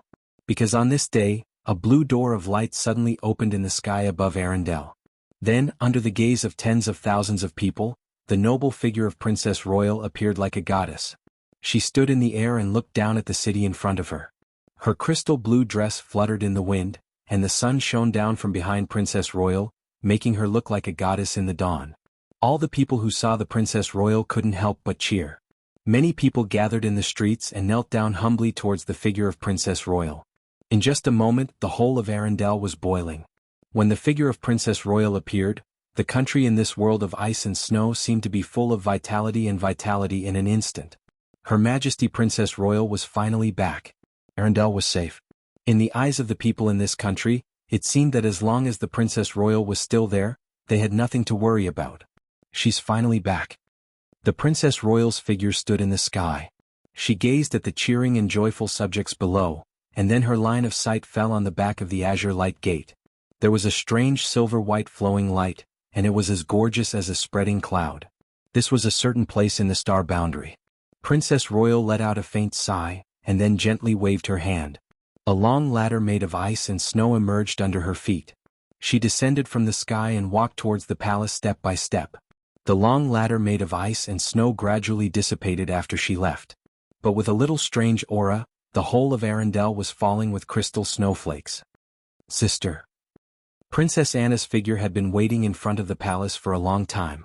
When she saw the Princess Royal walking step by step in front of her, the little princess, who had been frightened for months, finally couldn't help but throw herself into the arms of the Princess Royal with slightly red eyes. Sister was finally back. Princess Anna couldn't help but cry. When she saw the figure of the Princess Royal, she finally couldn't help but vent the pressure that had been building for a long time. The meaning of the return of the Princess Royal was so different. At the bottom of the steps of the palace, the court witch and the female guard captain couldn't help but look at each other and felt relieved. As for the others in the palace, after seeing the figure of the Princess Royal, they seemed to have found their backbone. They became full of energy and enthusiasm.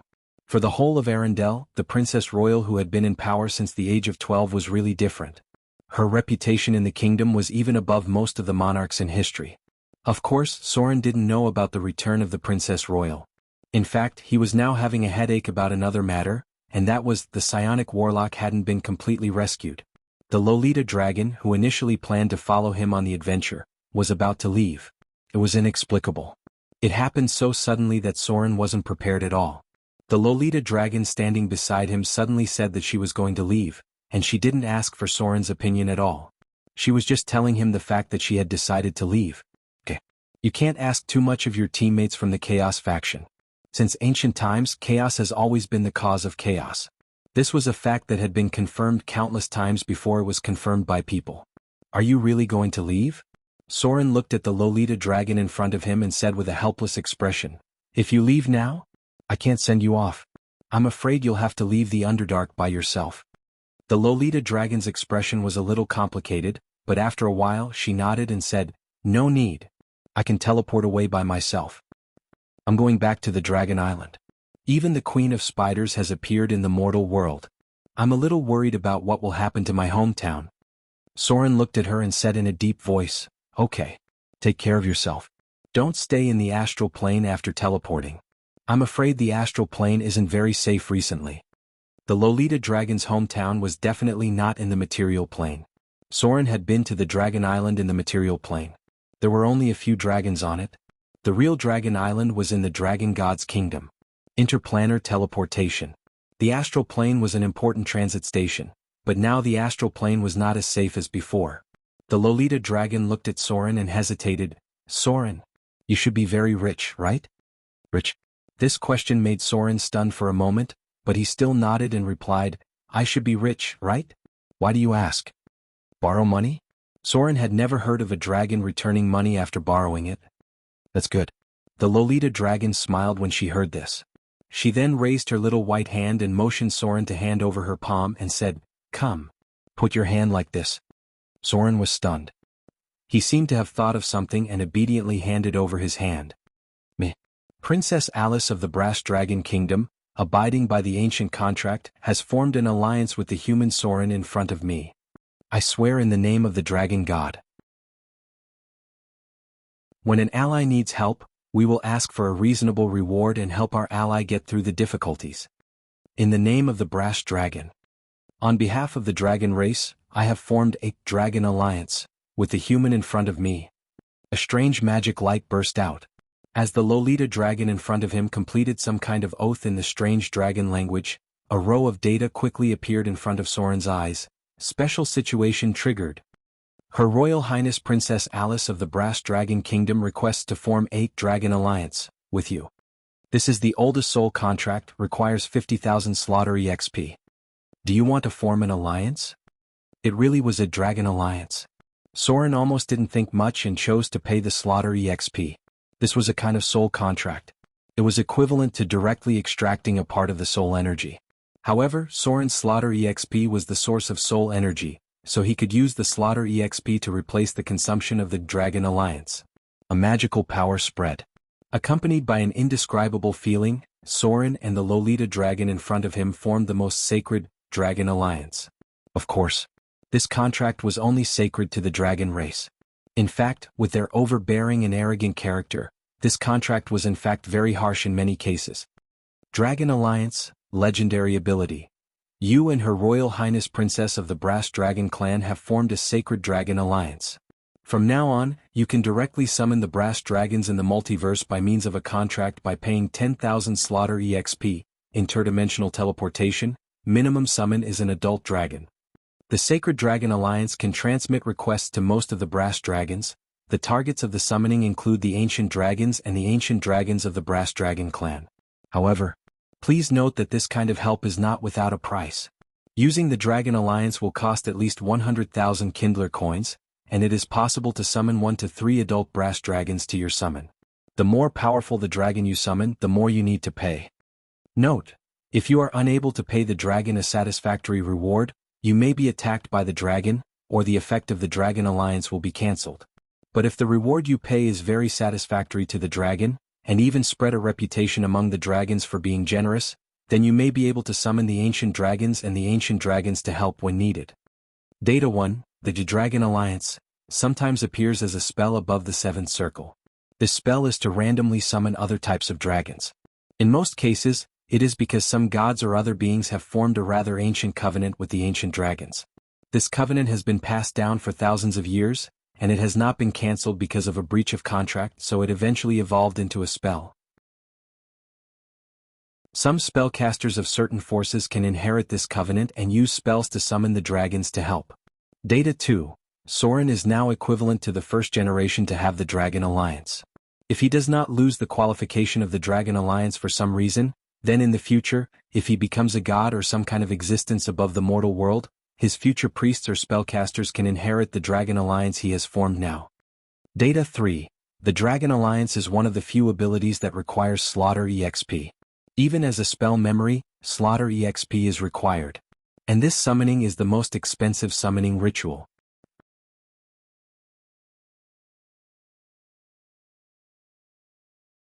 If one had to describe them specifically, the Githyanki's had a bit of a snake spirit face. Their ears were very sharp and there were obvious protrusions on their backs and spines. There were many differences in their specific appearance, so Soren could tell that she had the blood of the Githyanki's just by taking off her veil. Soren's expression suddenly turned serious. He reached out to take off the woman's robe and observed the area below her collarbone. There was a dark blue snake-like mark there.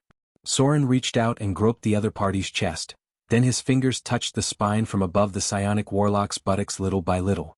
He could clearly feel that her spine was slightly protruding about half a centimeter compared to ordinary people.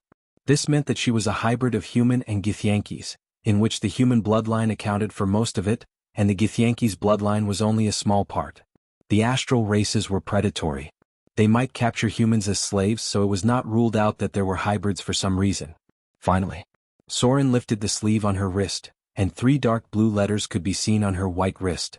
MSS. The traces of the letters were already very faint, or they had faded because of the spread of the skin. This meant that the imprint had been left behind very early on, most likely during her childhood, and then gradually faded as her body grew. Soren slowly pulled down the sleeve, looked at the psionic warlock in front of him with a complicated expression, and murmured, "Slave?" The mark of a slave.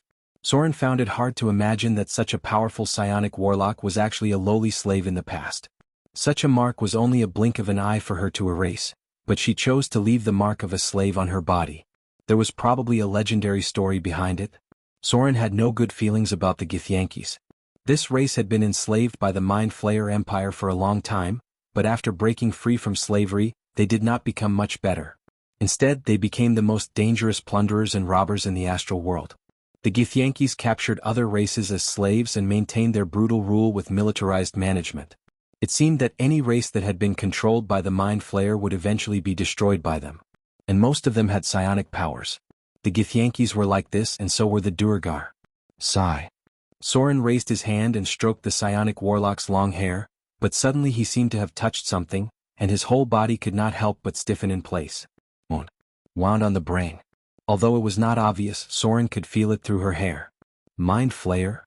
Soren looked very surprised. The expression on his face seemed to be a little unbelievable, and he murmured, "Was she not a slave of the Githyanki's? The one who once controlled her and left the mark of a slave was the Mind Flayer." Such a wound. This kind of wound was a little shocking even after it healed. In Soren's knowledge, there was only one kind of monster that would leave such a wound, and that was the Mind Flayer. Because they would suck the brains of other creatures. She was attacked by the Mind Flayer. Soren reached out his hand to the other side of the psionic warlock's cheek, and he touched a second similar wound. Now Soren was basically sure that it was the Mind Flayer, but it was hard for him to imagine that a slave who had been controlled and attacked by the Mind Flayer did not become an idiot or a lunatic, but instead became a legendary psionic warlock with a profession level of more than 30. This was simply too shocking. Perhaps the woman in front of him had a legendary story that was not inferior to Soren's. Phew. Soren's eyes were a little complicated, and there was a little pity in them.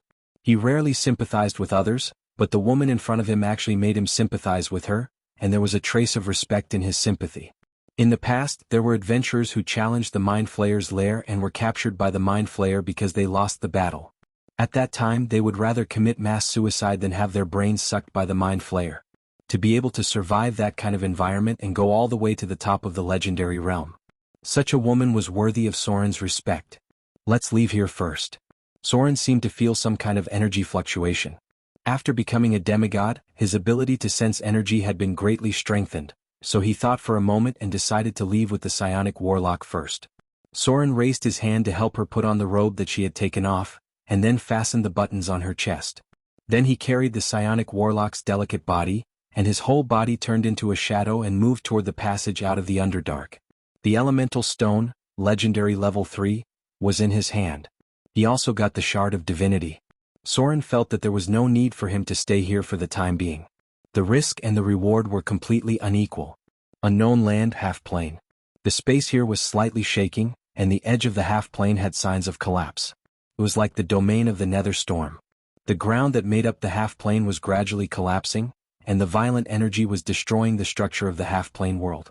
Outside the half-plane was a deep darkness, as if a terrible force had passed through the space and locked this place. One was a small world and the other was a big world. The collision of energy caused cracks to appear in the space, and finally, a hole suddenly appeared in the sky of the half-plane, and then the figure of the Queen of Spiders slowly appeared. So it's the Nirvana half-plane. The Queen of Spiders looked down at the world in front of her. On her back were 8 twisted spider legs, and when they opened they looked like skeletons that were wings. Her expression seemed a little playful and a little surprised, and then she smiled and said, "I thought all half-planes like this had disappeared. I didn't expect there to be one hidden." Half-plane. One of the trademarks of the Arcanists. Everyone knew that the floating city had powerful combat power, but many people didn't know that another important structure of the floating city was the half-plane. The half-plane and the floating city were one. The great Arcanists created their own floating city, and then developed their own half-plane with the floating city as the foundation. If that wasn't the case, they wouldn't have the qualifications to challenge the high and mighty gods. Let me end all of this. The Queen of Spiders laughed wildly and raised her hand to the sky, and then a dark crack appeared in the sky of the half-plane. The next moment, a large number of monsters appeared in the sky, and they rushed to the half-plane like a raging torrent. Spider elves, demon spiders, wax demons, enchanted drows, abyss petitioners. Endless monsters appeared in the dark crack, and the moment they appeared, they began to kill mercilessly and madly rushed to the arcane tower at the end of the half-plane. Servants of the Queen of Spiders. Terrible monsters from the kingdom of gods, abyss of demons. When the kingdom of the gods locked this half-plane, a portal across the plane was also formed by powerful divine power. This was not a material plane. The boundary of the material plane could not affect here, and the gods could directly open a portal to the kingdom of gods in outer space. This was not an ordinary battle. When the portal to the kingdom of abyss of demons, was opened, it had become 8th War of the Gods. P.S. Today's update will be updated at 3. This month's update volume will be increased.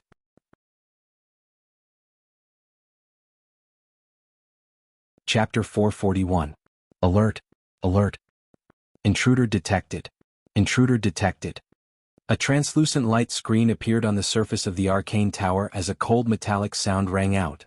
Thaling's figure appeared at the top of the arcane tower and said coldly, "Activating Level 1 combat readiness. Activating the defensive force field of the arcane tower. Activating defensive battle plan. Activating the golem army." Rumble. Rumble.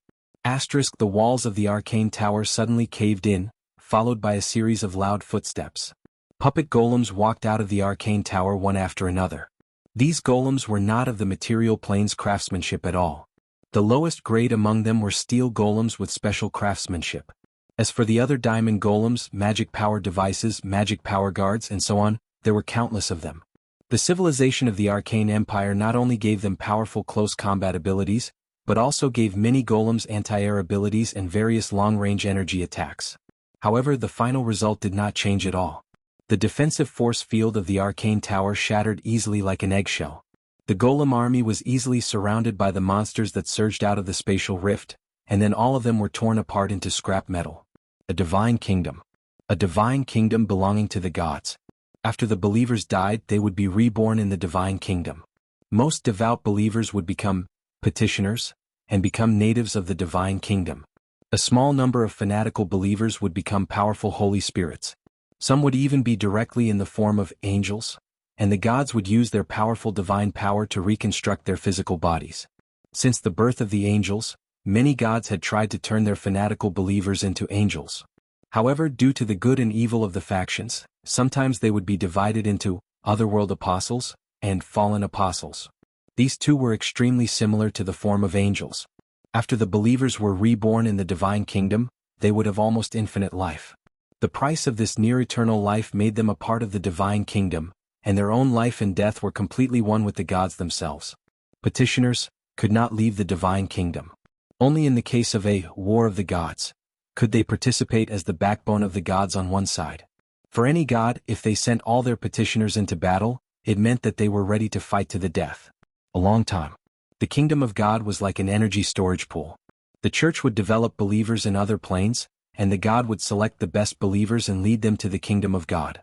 Many of these believers would become petitioners and Holy Spirits, while some would exist as ordinary reincarnations.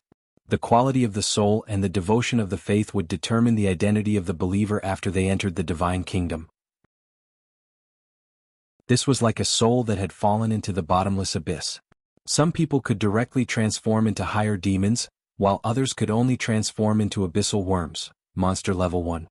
There's a big difference, right? However, that was the rule of the multiverse. The power of the soul would be magnified by the rules of other dimensions after losing the physical body. For example, Soren. If he accidentally died, with the purity of his soul and his willpower, as long as his soul didn't die for some reason, it would be easy for him to reincarnate into a higher demon. However, at that time he had already forgotten too much. Any reincarnation would erase a large amount of memory, even for the believers of the gods. After entering the gods' kingdom, they would only retain the memory of their devout faith, while the other memories would gradually fade until they completely disappeared. Note, Partial Analysis of the Kingdom of God, Volume 3. How many believers did the Queen of Spiders have? She had ruled the Drows for a long time. In the long river of time, the Queen of Spiders had new believers entering her kingdom every day. Perhaps some of these believers would be consumed in the battle with other gods, but the total number was still increasing. Otherwise, the abyss of demons would not have become the size of a plane. Note, the unknown relationship between the petitioners and the size of the kingdom of God, Volume 1. It was rare for outsiders to enter the kingdom of the gods. No one could really figure out what was in the abyss of demons, but just by looking at the corner, the power that the Queen of Spiders had accumulated over a long time was quite terrifying. There were not many petitioners. The ones in charge were a black mass of demon spiders and various monsters that had been punished by the Queen of Spiders. They were like cannon fodder that drowned everything. The Queen of Spiders didn't care about the consumption of these creatures at all. Thousands. More and more demon spiders appeared, as well as other unspeakable monsters. Looking through the dimensional cracks in the sky, a huge forest could be vaguely seen from the darkness. This forest looked like a huge spider web, and in the middle was a palace that looked like a spider mother. This was Loltha's kingdom. Or this was only a part of the kingdom of God. Damn it. These annoying guys are really haunting me. The demigod vampire stared at the front with a gloomy expression. In front of him was a team of fully armed paladins, but this was not the key to everything. The key was that one of the paladins held a weapon that even he was afraid of. Although the weapon had not been unsheathed, the ability of the gods had made him feel danger. Very, very dangerous. A team of legendary paladins. Even the weakest one was a high-grade paladin. There were even high-grade priests of the god of justice, and some professions that he could not identify. It might be the advancement of the clergy. What are they going to do? A group of people came to the Underdark? Are they going to purify the evil here? The demigod vampire was ready to fight at any time. One of the paladins in front of him held a heavy hammer in one hand and a thick black coat in the other hand. This burly man actually gave him a lot of pressure. This was something that he had rarely encountered since his ascension as a vampire. A paladin who could threaten him was probably not a simple legendary figure. Codex Guardian, Judge, Arbiter. The Helpheimer's expression was also very serious. He seemed to have serious injuries on his body, and he did not know who left them. He directly communicated with his mind. It looks like a special legendary organization. That sword is quite dangerous. I'm worried that it is that thing. Not easy to deal with. The god of rogues and half-elves has been defeated by us. Our purpose has been achieved. I need some time to absorb his power. Let's find a way to get rid of these annoying guys. On the other side, the paladins looked at the two people in front of them with serious expressions. Even without any detection spells, they could feel the evil of the other party. Coming to the Underdark was quite a risky move. But they had a reason to come, so this time the lineup was quite luxurious. Even a legendary weapon had been brought here by them. Purify the evil? Standing on the side of the team was a clergy. He had the emblem of the god of light on his chest. In the past, he had been active in the front line against the demons. He came here only for some special personal reasons. At this moment, he looked at the demigod vampire in front of him and seemed to know his identity. He turned his gaze slightly to the paladin next to him and said, "Vampire Reinhardt, one of the sons of fear." He set off a bloody massacre in the south of the continent and turned many innocent people into vampire slaves. In the end, he became a false god with the identity of a vampire. After establishing the church, he has been operating secretly, but he has never stopped his evil plans. His believers have been doing evil everywhere, and the spread of vampires in many places is definitely related to him. Because of his existence, at least tens of thousands of people have been brutally killed. The atmosphere gradually became dignified. The surrounding space had long been locked. The paladin in the lead glanced at the two enemies in front of him, then slowly pressed his palm on the black tome and said in a deep voice, "Evil must be judged." This battle was almost inevitable. If they allowed these two evil enemies to leave just like that, then there would be an eternal hole in their future path. It was like seeing the demons wreaking havoc in the mortal world, but they themselves were indifferent. Moreover, it was not that they had no chance of winning, because this time they even brought out the Holy Avenger, a 5th-grade artifact. Although its power had not been fully restored and it was re-strengthened to A+6 artifact, as long as they had the Holy Avenger in hand, they had a high chance of winning even against the powerful evil gods.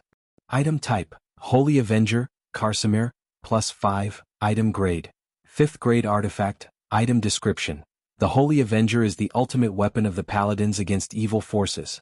There is almost no evil in the lower planes that can fight against its power.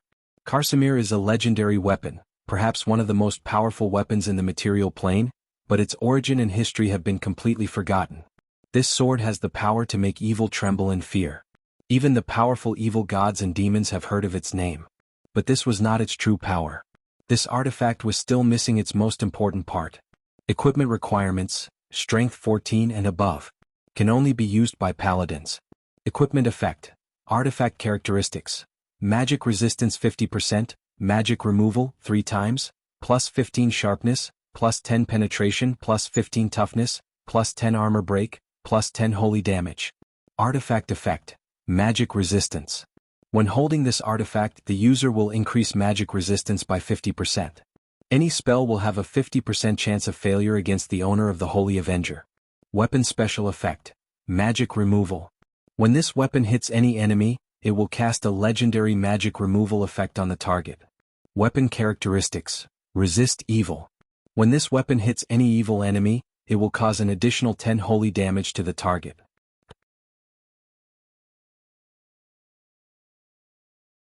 Chapter 442. The departure of the Lolita dragon made Soren feel a little lonely. Along the way he gradually got used to the talkative nature of the little Lolita. Suddenly when she left, Soren always felt that something was missing. The psionic warlock still did not wake up. However, her vitality was gradually recovering. Soren's divine gift offset the curse of the Queen of Spiders. Even if there was still negative energy erosion, it was not enough to threaten her life. Boom. Suddenly, a violent vibration came from the front. This place was close to an exit of the Underdark. Soren's purpose of this trip was basically achieved. He had obtained the Shard of Divinity and completed the fusion of the Elemental Stone. There was no need to continue to stay here. So he originally planned to leave the Underdark from here, then take the psionic warlock back to the Outer Islands and find a way to ask a legendary priest to cast Greater Restoration on her. The Queen of Spiders personally did it, so ordinary methods were basically useless. It was estimated that only a legendary priest could give it a try. A priest of the Goddess of Wealth, a high priest of the Sea Temple. Soren could always think of a way to pay a price. After all, he had invested so much in the woman in his arms. Rumble. The violent vibration came again. Soren could now be sure that there was a battle in front of him, and it was on the way he had to pass through. The battle was near the exit. This was the only exit that was relatively close. The location of the battle made his heart skip a beat. Is it a drow? Or someone else? Soren found a remote corner and put down the psionic warlock in his arms. If there was a battle later, he would not be able to take care of her, so he could only put her aside first. Snake. Soren's figure merged into the darkness and then approached the location of the battle little by little. The smell of blood. A very strong smell of blood. Before he got close to the area of the battle, Soren smelled blood. This smell of blood felt a little familiar to him and even awakened some kind of desire to kill in his heart. An existence that he wanted to kill very much.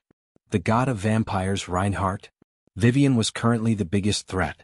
The existence of the demigod vampire had always been a thorn in Soren's side. The demigod vampire was like a knife hanging over their heads. He was one of the few people that Soren wanted to kill even in his dreams. Don't kill him. Vivian would be in danger. However, Soren was not a reckless person. He knew very well that he was no match for the demigod vampire. Even if he joined forces with Gloria and Vivian, they might not be able to defeat him. This was because saints were born to be above mortals. Even though Soren had become a demigod, he was still quite a distance away from becoming a saint. There was energy in the air. The smell of blood, the aura of darkness, the fluctuation of elements, the radiance of divine spells, and some kind of power that Soren felt very uncomfortable and fearful, but also somewhat familiar. What a terrifying power. It didn't come from a person. Soren's sixth sense as a demigod made him think that it came from something. Sixth sense. It seemed that after becoming a demigod, his sixth sense had become stronger. Bang. The sound of flesh hitting the wall and some kind of magical flute sound. Just the moment he heard it, Soren's heart gave birth to a trace of despair, and even a feeling of despair that made him want to commit suicide. However, this feeling only lasted for a moment, and then Soren completely recovered, and was completely immune to the influence of the flute sound. Magic flute. There was a legendary bard here. It seemed like he was a bard from the fallen camp, because a normal bard would use the hero's movement to boost morale. It's really him. Soren's eyes suddenly burst out a ray of light, and then a crazy murderous intent surged in his heart. The demigod vampire, Reinhardt. Soren's feeling was not wrong. This smell of blood really came from his biggest threat, the god of vampires. However, the desire to kill in his heart did not make Soren rush out blindly. On the contrary, he retreated a little and hid himself more in the shadows. He also saw another person. A very powerful bard. Soren had never seen a bard who could play a legendary war song, and also hold a long sword to fight against two paladins at the same time. This was simply unheard of. Soren did not even know if there was such a talent as battle performance, and whether it needed battle casting and mobile casting to support it at the same time. This bard completely overturned Soren's impression of him. His close combat skills were enough to make many high-level rogues feel ashamed. What kind of monster was this? Wasn't the bard a jack of all trades? When could it be so abnormal? Could he be the legendary Hellbard? Paladins? It's them. Why are they here? Soren's gaze turned to the other side. The paladins in front of him surprised him, because they were the ones he had met near the desert. Warden. The paladins of the Holy Avenger. Soren once revealed the location of the divine artifact, Tyr's Eye, to them as a deal. At that time, they made it clear that they would do anything to recover the divine Avenger's repair parts. However, Soren did not expect them to meet here. But counting the time from the time Soren told them the location until now, these paladins should have already arrived in the Underdark. So they should have gotten the Tyr's Eye now and were ready to leave here and return to the surface world? And why was the demigod vampire here? Did they just happen to meet? Soren had a lot of doubts in his mind, but he could not guess the answer because everything could be a coincidence. If he did not tell the paladins that there was a divine artifact here, they would not have come to the Underdark. Maybe this is an opportunity. A trace of killing intent appeared in Soren's pupils, and he quietly moved along the edge of the battlefield. The battle was still going on. The demigod vampire and the Hellpemer obviously had the upper hand. Both of them had the strength of high-grade legends, and one of them was a god in the form of a saint. If it was an ordinary legendary profession, they would have already been killed by them. However, they were facing paladins after all. The restraining effect against the evil faction was obvious, and there was also a very strong cleric. The most important point was, whether it was the demigod vampire or the Hellpemer, they seemed to be afraid of something. They had been a little hesitant during the battle, as if they were afraid of the weapon on one of them. Even if this weapon had not been pulled out yet. Could it be? Soren seemed to have thought of something, and his face showed a trace of surprise. What kind of weapon could make the saint, the incarnation of a god, so afraid? In his memory there seemed to be only a few, and the one that this group of paladins in front of him might be the most famous one among them. Divine Avenger, Karsamir +5. It was as if he had made some kind of decision. Soren stepped back a little, and then a strange ring appeared in his palm. Lich Ring +5. This powerful Tier 5 legendary equipment, Soren had not used it since the moment he got it. The reason was simple. Because this legendary equipment had a curse on it, after wearing it, it would reduce vitality by 2 points, and there was no way to take it off himself. He had to first remove the effect of the curse. Wearing it was equivalent to reducing HP by 1 point for every profession level. The reduction effect of vitality would directly affect the profession level. Soren's maximum HP was reduced by more than 20 points in one go. Unless it was an undead life form, there was no way for others to resist the curse effect of the Lich Rings +5. This equipment was a double-edged sword. If it was not necessary, Soren would not wear it for no reason. Elemental Crystal Stone. Soren entered a state of full preparation. Not only did he wear the Cursed Lich Ring +5, but he also took out the fused Elemental Crystal Stone at the same time. Item Type: Elemental Crystal Stone, Fusion. Item Grade: Tier 3 Legendary. Item Description: a special treasure from the elemental plane. After fusing earth, water, wind, and fire, it became a complete piece. It contains powerful magic and can be activated to cast various spells or summon elemental creatures to fight. This elemental crystal stone seems to have some special traces after fusing. It may have some unknown origin. Equipment requirements: none. Special effects: Elemental Legion 1x/3 days, Stone Skin 3x/1 day, Ice Storm 3x/1 day, Fireball 3x/1 day, Lightning 3x/1 day. The fused elemental crystal stone was very different.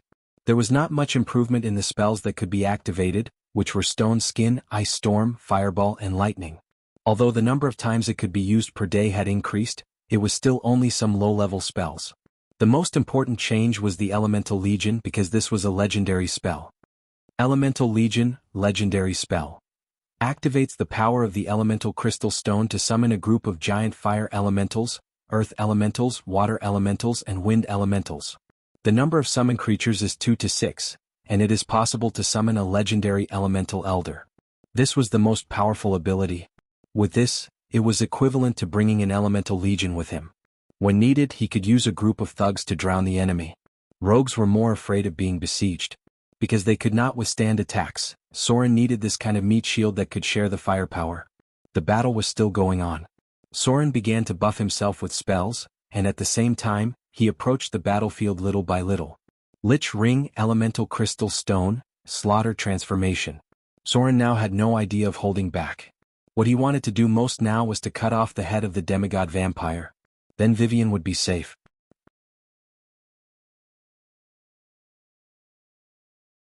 Chapter 443. Hell's Music. With the bard's footsteps, the sound of the magic flute suddenly began to sound like the mournful music played by a dead person. He held the magic flute in one hand and moved to play, while the other hand held a long sword to constantly parry the paladin's attacks. At the same time, when he moved, his toes would touch the ground from time to time, leaving a shallow pit that was not very obvious. The bard's footsteps were very light, and sometimes it even gave people the illusion that he was dancing as if he was not fighting at all. The fighting skills of the sword dancer. And the dodging ability of the clown dancer. He also seems to have mastered some of the skills of the master player. How many skills of the same profession is this guy proficient in? He is definitely the Hellpemer.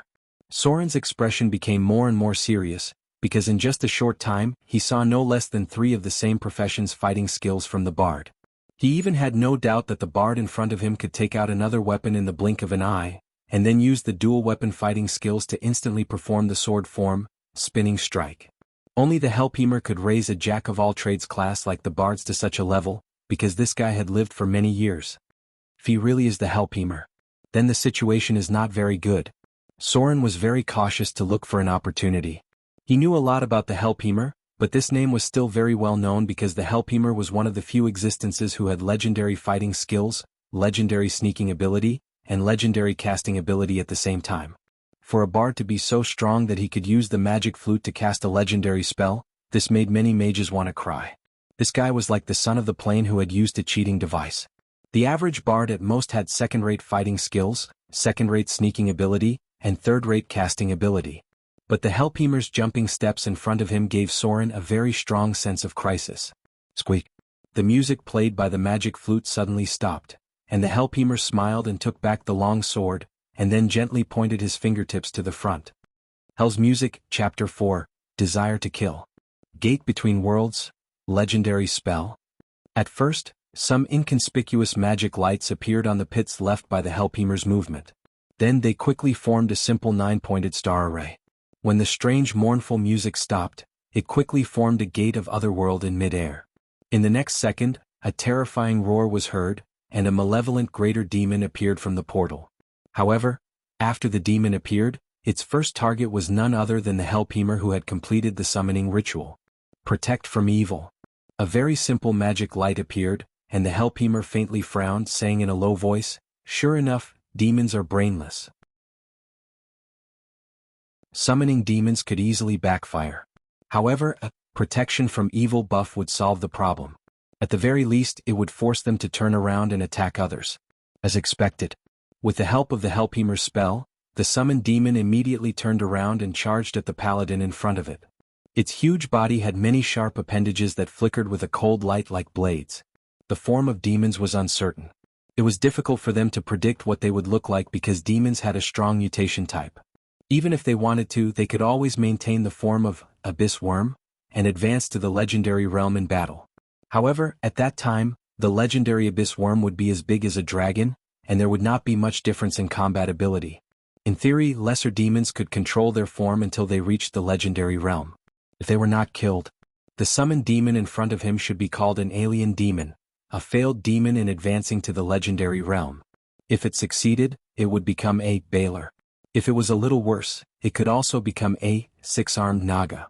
If it was unlucky, it could maintain the form of a Berserker, Vrak, Glabrizu, and so on. Anyway, when its strength was promoted to the legendary realm, it did not look messy. The general difference between the forms of demons was still there, and it was considered a successful species. However, if it looked strange or became like a xenomorph, then it would be a failed mutation. Note, there were defective demon princes which belonged to the strange kind. Failure did not mean that it was weak. In fact, the combat power of a failed product was stronger. The alien demon was stronger than an ordinary Baler.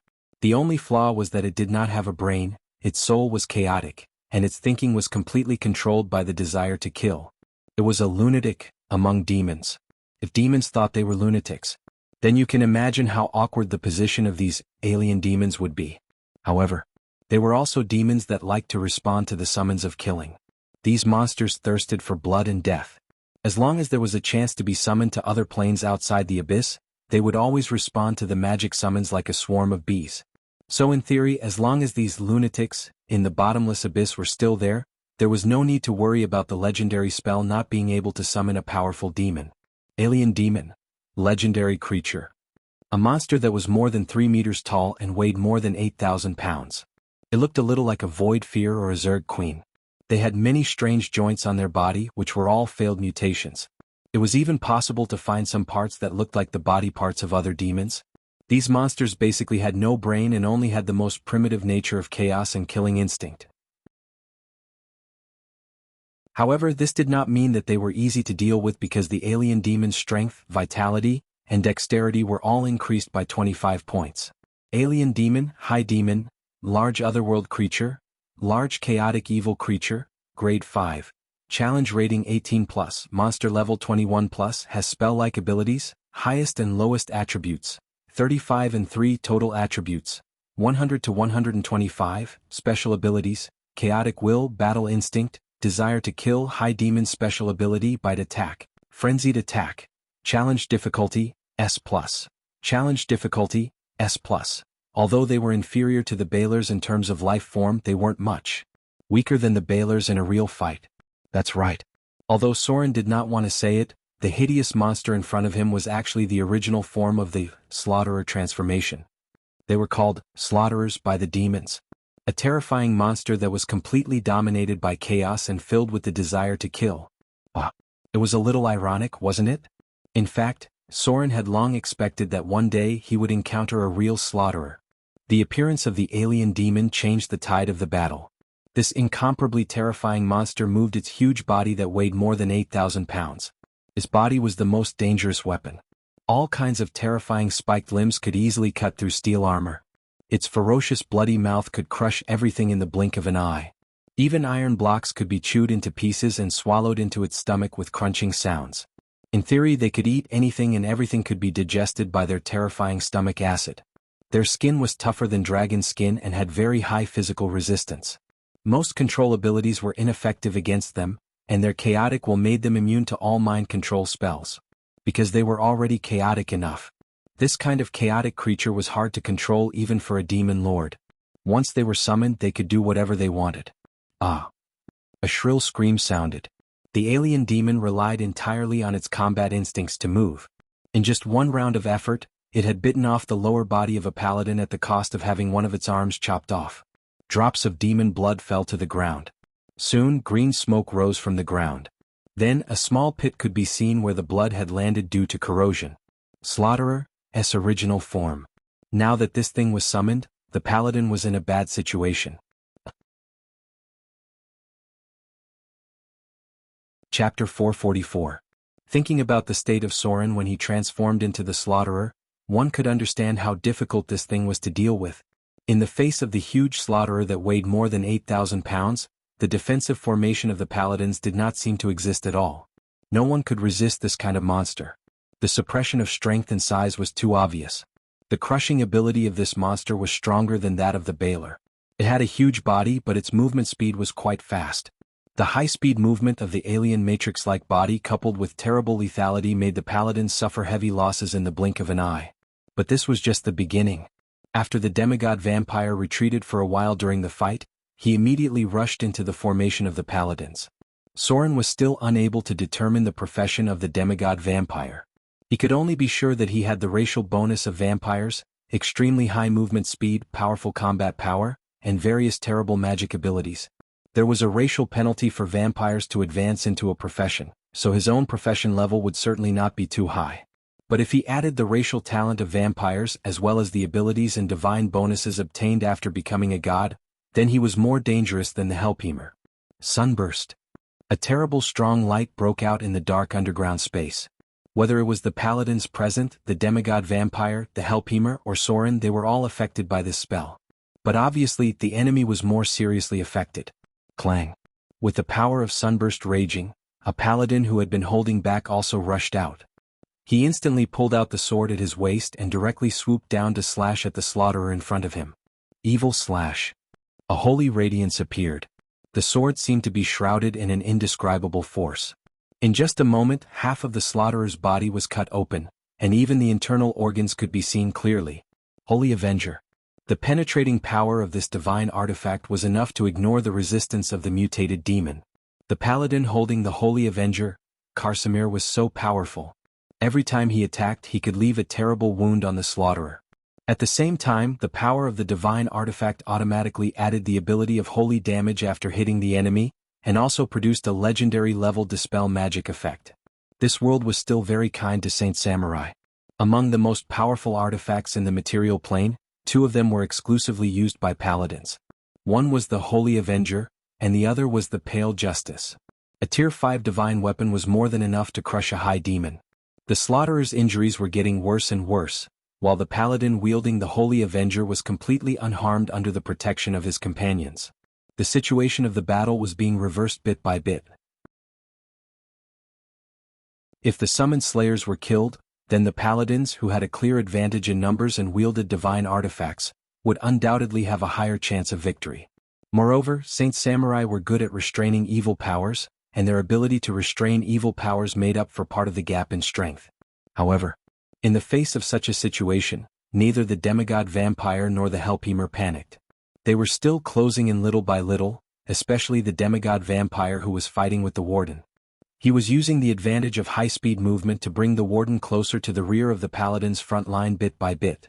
The distance between them changed little by little. The vampires were even getting closer to the clerics and the paladins who were holding the Holy Avenger. At this distance, Soren couldn't help but think of something bad.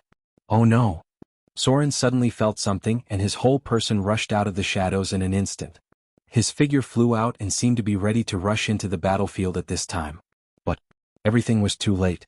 Saint's domain, time stop. Soren didn't know if these paladins in front of him had any experience fighting against the saints, but from the looks of it now, they shouldn't have much experience. Because the way they fought was obviously the way they dealt with ordinary legendary figures. Even Vivian could cast the legendary spell, Time Stop.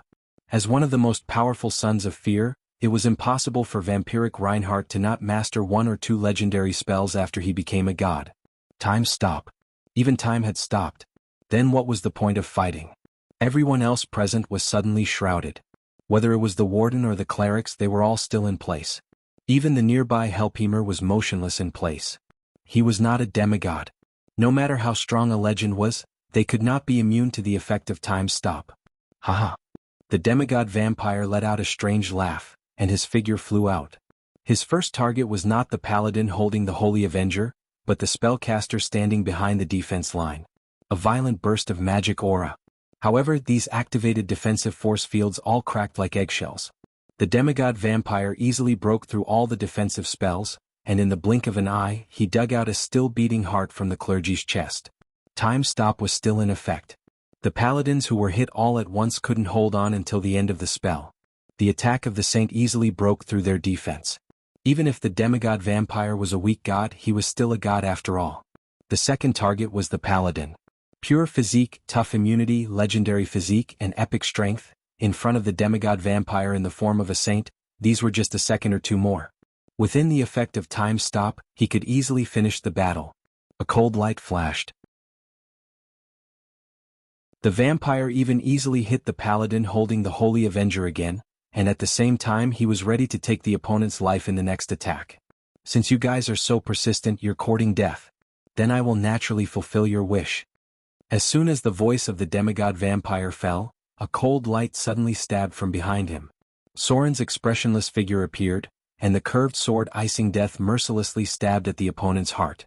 The racial talent of the vampires was too abnormal. If you wanted to kill them, you could only attack certain positions. How is this possible? The demigod vampire's face was full of astonishment, an expression of disbelief. With the cold light, Soren directly broke through the energy defense field on his body and stabbed the enemy's heart with his sword. But at this moment, the demigod vampire seemed to have triggered other defensive abilities, and a second energy defense field directly blocked Soren's attack. The defense was not broken. There were many defensive spells in the form of a saint. Soren had already expected this and did not hesitate to stab again. Shadow Strike. In the face of Soren's continuous offensive, the figure of the demigod vampire suddenly turned into a blood-red gas, and then instantly left his attack range. Vaporized form. The gas returned to human form at an amazing speed. The demigod vampire was shocked and said, "Who?" Until now he had not seen Soren's appearance. Evade sight. Soren retreated into the shadows at the moment when the enemy vaporized. The anti-detection cloak, which was comparable to a divine artifact, made the demigod vampire unable to see his existence with his eyes. Immune to my time stop. Who is it? Are there other gods nearby? The demigod vampire's expression was a little surprised, and he was very cautious to keep a distance. He could not see the trace of the enemy, and he could not detect it when he quietly approached him. Everything told the demigod vampire that the enemy was not simple. It was just a sword that broke his energy defense field, and the enemy had the ability to seriously injure or even kill him. Soren disappeared in place. But at this moment he did not continue to attack the demigod vampire, but turned and rushed to the paladin who held the Holy Avenger. A holy light emerged. Soren held the Holy Avenger in his palm and there was a burning pain. The pain seemed to penetrate into his soul, and his whole body could not help but tremble. But all this was just in a flash. The next moment, Soren let out a low roar, holding the Holy Avenger in both hands, and turned into a stream of light to cut the demigod vampire in front of him. Omnipotent hands.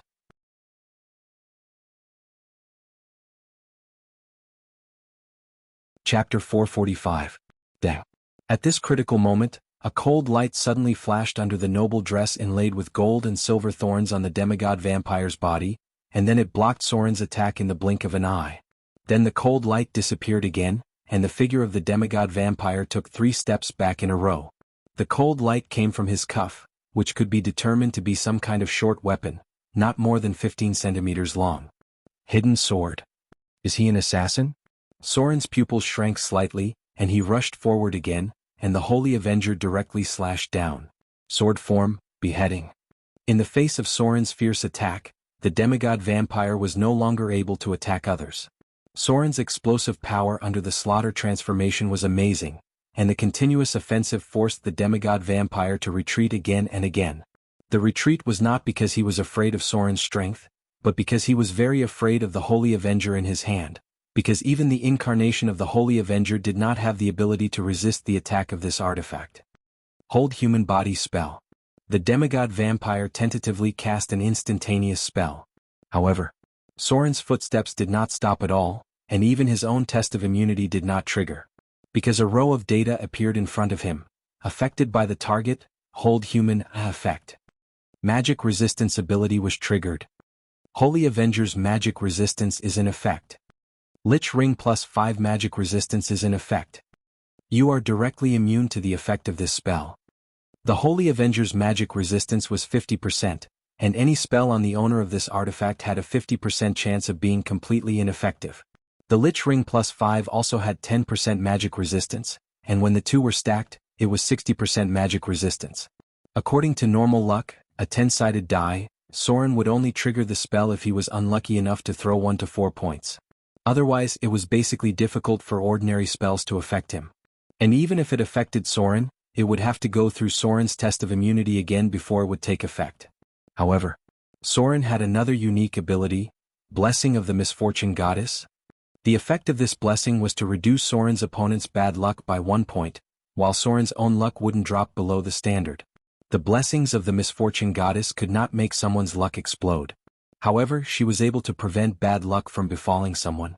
In fact, Soren rarely encountered bad luck, especially during battles. He was always able to perform above average.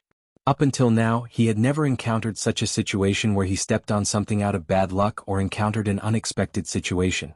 In the current situation, the effect of the blessing of the Misfortune Goddess was immeasurable. Law Command, Intimidate, Disintegrate, Finger of Death, Misdirection, Maze. The demigod vampire's spellcasting ability was quite amazing. As a saint after being apotheosized, his spellcasting level was far beyond Vivian's. In the face of Soren's fierce attack, the demigod vampire, who was afraid of the power of the Holy Avenger and did not dare to fight him head-on, could only constantly cast various instantaneous spells to attack while retreating. No one knew how powerful the legendary instantaneous ability he had mastered. Anyway, all of his spells so far had no casting process, and all of them were rushing towards Soren like a storm. If there was no Holy Avenger in his hand, Soren would have been seriously injured or even dead at this moment. However, with the Holy Avenger, Soren directly ignored these spells. Law Command, Intimidate? Ignore it. Disintegrate? Ignore it. Finger of Death? Ignore it. Misdirection? What's the use of this thing? Mace? This seems to be a bit troublesome? But before Soren could dodge, the spell was directly ineffective. It seemed that it was not because of the Holy Avenger, but because he seemed to be automatically immune to spells like Maze when he was in the Slaughterer form. The power of the artifact was so amazing. Soren used to rely on his immunity to resist the spells, and even if he resisted, he would still suffer some damage. But now he did not suffer any damage at all. Unless the 60% magic resistance was broken, then the magic resistance would trigger the damage immunity, which ultimately determined how much damage Soren would suffer. For example, Finger of Death. If the 60% magic resistance was not broken, then it would be ineffective directly. If the 60% magic resistance was broken, then Soren would have to face a mandatory test of fortitude. If he failed, he would die directly. If he succeeded, he would suffer less damage, and this damage would also be weakened by a certain degree of his own resistance. With the Holy Avenger in hand, any spell must break Soren's 2 tests of fortitude before it could hurt him. Damn it. The demigod vampire's face was getting worse and worse. He muttered in his heart, "What kind of monster is this? Even if he has the Holy Avenger, all the spells should not be ineffective, right?" He gritted his teeth. The figure of the demigod vampire instantly turned into a gaseous state, and then at the moment when time stop was about to end, he raised his hand and launched his most powerful instant spell. Energy Drain, legendary spell? Since the enemy was so strong, then he could only rely on Energy Drain to erode the opponent's ability and let his strength be greatly reduced first. The spell again. Soren's face finally changed a little. He had suffered a lot because of this spell in the past. If he had not found a way to restore his ability, he was afraid that he would have a headache for a long time. In the current situation, if Soren was hit by this spell, there was basically no need to fight. It would completely destroy his rhythm in an instant. However, there was no place to hide at this time. At such a close distance, it was impossible to avoid an instant legendary spell. He could only rely on his own resistance to resist it. Now that he was in the form of Slaughter, with the Holy Avenger and the +5 Lich Ring in his hand, he did not believe that he would be unlucky with the blessing of the Misfortune Goddess. With so many advantages added together, he could not resist this legendary spell. A row of data appeared in front of him. Attacked by the legendary spell, Energy Drain. Magic Resistance ability activated. Holy Avenger's magic resistance is in effect. Lich Rings plus 5 magic resistance is in effect. Slaughter resistance is in effect. You are completely immune to the effect of this spell. Past. Soren was directly immune to the effect of this legendary spell. At this moment, even Soren had a feeling that he wanted to laugh and murmured in his heart, "Too powerful. It's really too powerful. Is this the power of the legendary artifact?"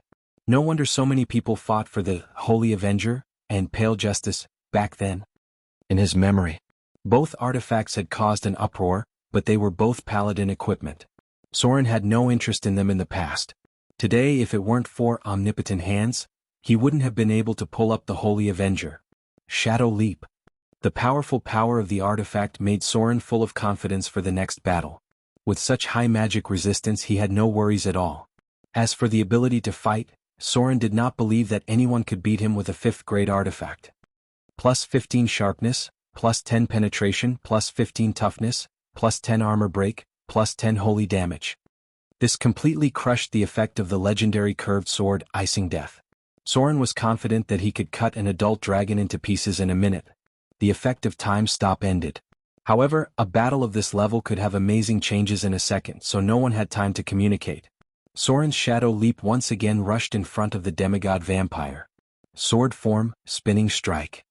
The Holy Avenger drew a holy light and directly cut the demigod vampire in front of him. An invisible energy defense field was activated. The demigod vampire in the form of a saint had many defensive means, and the first attack was not enough to break all his protective energy shields. But, at the moment of contact, a holy light also appeared on the Holy Avenger. Target hit. Holy Avenger, Dispel Magic, effect triggered. Dispel Magic test passed. Target's high-grade energy shield dispelled. Dispel Magic. Any enemy hit by the Holy Avenger, as long as they had any spell effect on their body, whether it was energy protection, elemental resistance, or bull's strength, cat's grace, fox's cunning, etc. As long as it was a buff spell effect on the body, once hit by the Holy Avenger, it would automatically trigger a legendary level Dispel Magic effect. This weapon had made many spellcasters suffer in the past. Damn. The sound of weapons colliding sounded again. The demigod vampire had no choice but to resist Soren's attack again, and this time new data appeared. Target hit.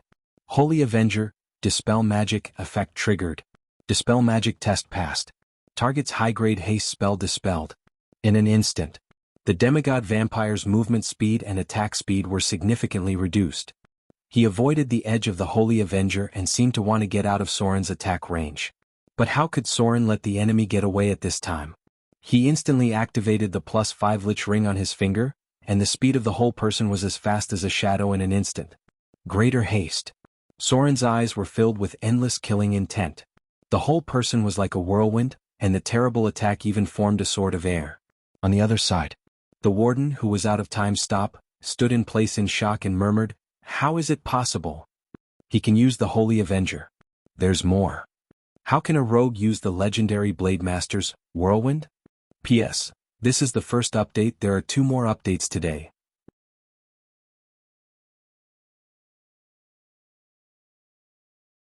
Chapter 446. It's him. When they saw Soren's figure, the paladins who had seen him before immediately recognized his identity. But there was no time for them to think so much at this moment, because the outcome of a battle in the legendary realm could be decided in a flash.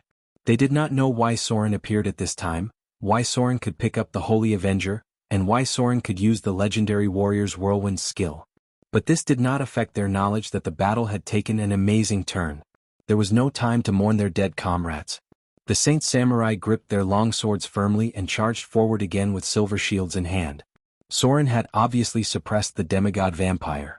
As long as they separated him from the Hellpemer, they could find a way to stall the demon. Then the battle would be completely on the side of justice. After killing the demigod vampire, their strength would be obviously suppressed. No matter how strong the Hellpemer was, it was impossible for him to deal with so many paladins alone. The most important thing now was not to let the Hellpemer interfere with Soren. Once Soren's offensive was interfered with, the outcome of the battle would be difficult to predict. The Hellpemer was a high-grade legendary profession. Once he formed a short pincer attack with the demigod vampire, it was possible to injure or even kill Soren in an instant. The paladins present were veterans who had survived hundreds of battles. They knew very well what the consequences of such a thing would be. Divine realm, courage. The warden did not have time to think about why he could use the Holy Avenger. At the moment when the Hellpemer moved, he smashed the warhammer in his hand on the ground, and then the surging current raged out. This was a very powerful legendary equipment. The jumping electric current obviously affected the Hellpemer's movement. The warden quickly flipped open the black codex in his hand. As he pressed his hand on the codex, a pure and holy power burst out. He said in a deep voice, "Justice, courage, holiness, glory, sacrifice." An indescribable power broke out and covered the whole battlefield in an instant. Divine realm, sacrifice. Everyone nearby was instantly covered by the divine realm of the legendary paladin. Even Soren, who was in the middle of the battle, saw a row of data quickly appear in front of him, affected by divine domain, courage. You will gain an additional 1 courage point for all judgment effects in battle. Immune to all fear effects. His resistance to the corrosion of negative energy had increased. All nearby allies will gain 3 points of morale. A divine light bestowed courage upon the others. The second beam of holy light split into 3 and directly affected the 3 people nearby. One was a heavily injured Saint Samurai, one was a spellcaster, and the last one was Soren. Soren saw another data prompt appear in front of his eyes. Affected by divine domain, sacrifice. 10% of any damage you receive will be transferred to your protector. Additional 3 points of strong resistance. Additional 3 points of willpower resistance. Legendary Paladin.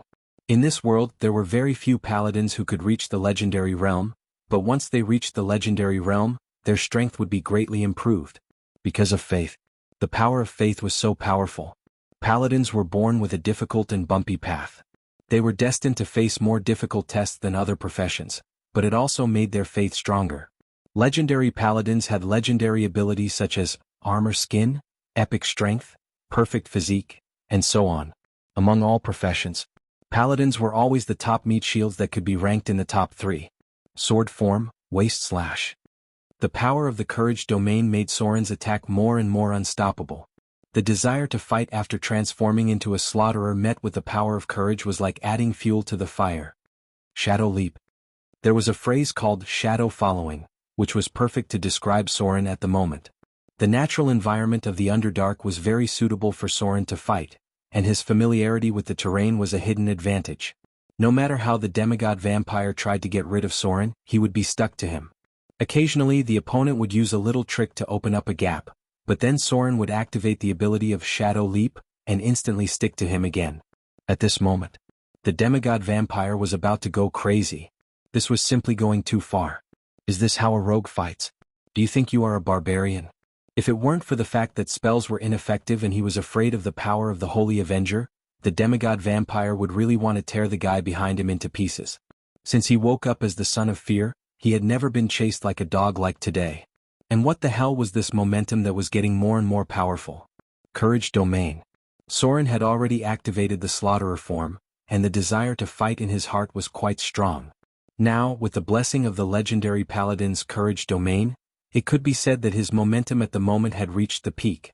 In this case, 1 + 1 was definitely greater than 2. Soren's current state was like a meeting on a narrow path. There should have been a sentence of "the brave will win," but in fact, before the demigod vampire had time to build up his momentum, Soren's anger had already exploded. You are cheating. The demigod vampire was going crazy. Fight. There was no guarantee that he could resist the attack of the Holy Avenger. Run. This guy is chasing me so energetically and has the ability of shadow jump. I can't escape at all. Soren was not worried about the demigod vampire escaping at all, because his shadow jump was still more than 100 meters away, and he still had one chance to use shadow jump. This distance was longer than most of the flash teleportation spells. As for the longer distance teleportation with Soren so close, the demigod vampire didn't even have a second to cast a spell. Want to cast a spell? Only instant cast spells could be cast. The storm-like attacks finally forced the demigod vampire to have no way to retreat. Facing Soren, who was chasing after him, the demigod vampire finally gritted his teeth and resisted. Then, after being hit by the Holy Avenger, he removed a blessing spell and activated a special spell unique to the gods. Summon Dark Servant. Vampire Priesthood. Priesthood. The priesthood of the gods was naturally not just to expand the scope of absorbing believers. In fact, most of the priesthoods had their own unique abilities. For example, the Queen of Spiders' crafty field directly disabled a psionic warlock with a profession level of more than 30. However, the vampire priesthood activated by the enemy was naturally not as powerful as the Queen of Spiders. This was a summoning spell derived from a priesthood, and it belonged to the legendary level of summoning. Boom. The teleportation channel was formed in an instant, accompanied by a black fog. In an instant, 2 or 3 figures rushed out of it with great speed. High-grade vampires. One of them was obviously close to the legendary level. These vampires rushed to Soren as soon as they appeared. Apparently, they intended to delay him under the command of the demigod vampire. Soren rushed over with no expression and instantly waved his sword and cut a high-grade vampire in half. At the same time, Soren's palm gently pressed on the ground, and the surrounding space immediately vibrated. A portal connected to the elemental plane was opened. Elemental Legion, legendary spell. The power of the elemental stone was activated by Soren, and a gust of wind blew in the portal connected to the elemental plane. Then an elder of the wind elemental rushed out of the portal. The wind was raging. The elder of the wind elemental raised his hand and a bolt of lightning struck the high-grade vampire. The scorching flames surged out, and the figure of a giant fire elemental flew out of the portal.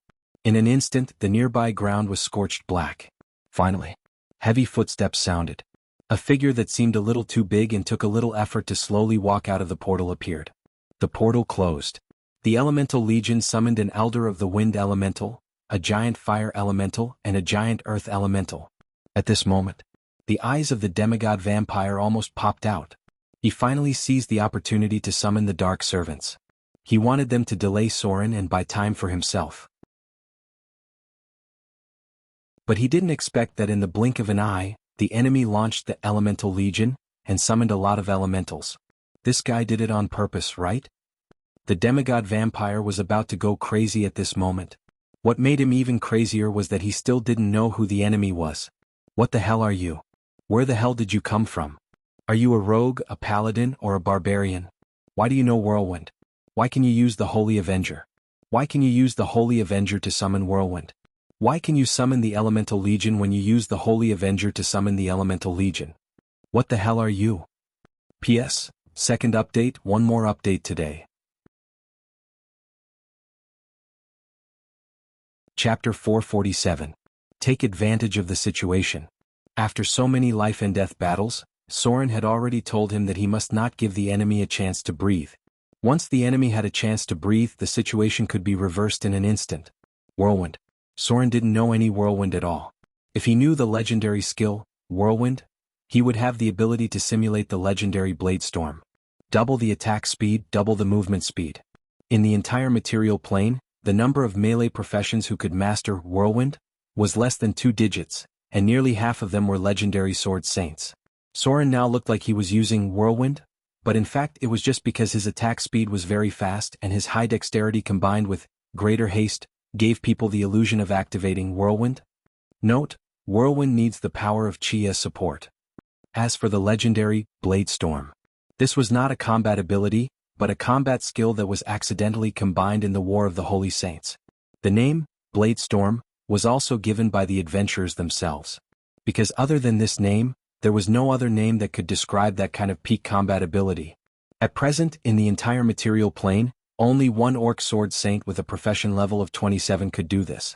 Whirlwind, combined with Whirlwind, Legendary Whirlwind / Legendary Deadly Strike, Insight into Weakness, and finally, Greater Haste, formed a god-killing combat ability. Soren was lucky enough to see this battle. The Sword Saint's attack directly formed countless real sword auras. That was why people called it Blade Storm. Another similar God-Slayer combat ability was also created by the Sword Saint, but it relied on simulacrum and true mirror image. When it came to the pursuit of physical damage, the Sword Saint had indeed embarked on a very extreme path. Holy Radiance. Soren's figure had exceeded the limit of what ordinary people could see with their naked eyes. If they wanted to lock his position, they could only rely on other methods. As a level 6 spell, the effect of greater haste, was quite amazing. Even without the support of the two-handed sword ability, Soren still gave people the illusion of activating whirlwind by relying on omnipotent hands and greater haste. Sword form, spinning strike. Soren's figure was like a shadow, and the Holy Avenger turned into a flowing holy light, directly blocking all the escape routes of the demigod vampire. Clang, clang. There was a continuous sound of collision. Every time Soren swung his sword, the demigod vampire would take a step back. The light of dispelling magic continued to appear. In the end, the demigod vampire no longer had any energy defensive force field on him, and even his own support spells were all removed. Crack. A very crisp cracking sound was heard. When Soren used the spinning dance to turn it into a heavy slash, the hidden blade of the demigod vampire could no longer withstand the attack of the Holy Avenger and broke into two pieces. A row of data appeared. Battle breakthrough. You've leveled up in battle and grasped some information about whirlwind slash. Battle breakthrough. You've leveled up in battle and grasped some information about whirlwind slash. Battle breakthrough. You've leveled up in battle and grasped some information about whirlwind slash. You've learned a new battle skill, whirlwind slash. 3 data prompts appeared in a row. But this was just the beginning. Soren's storm-like attacks continued to appear. Battle breakthrough. You've leveled up in battle and grasped some information about slash. Battle breakthrough. You've leveled up in battle and grasped some information about fierce attack. Battle breakthrough. You've leveled up in battle and grasped some information about whirlwind. 3 more data prompts appeared in a row, and Soren's eyes no longer showed other data displays. At this moment he seemed to be at the peak of a battle. Whether it was his own explosive power, fighting will, or comprehensive attributes, they had all reached a current critical point. The Paladin's realm of courage pushed this critical point to the limit. Shadow leap. Whirlwind slash. Soren's figure rotated at high speed, and the Holy Avenger turned into a storm that cut everything around him. The sword form, whirlwind slash, itself was a weakened ability of whirlwind slash. In the case of a breakthrough, Soren finally showed the real whirlwind attack. Pucci. A stream of blood splashed out. In the horrified eyes of the demigod vampire, the enemy's explosive power seemed to be getting more and more amazing. What's going on? Why does this guy in front of me seem to become more dangerous in the blink of an eye? Divine Shield. In the face of Soren's endless crazy attacks, the demigod vampire finally activated his last life-saving means. Divine Power Field. Since he became a god with the vampire clergy, his divine power had been slowly growing. He rarely used this power because even for the gods, divine power was a very precious power. But at this time he couldn't care so much. In front of the powerful lethality of the Holy Avenger, the defensive ability of his saint form could be completely ignored. If he didn't activate the divine power field, Soren could tear him apart in minutes.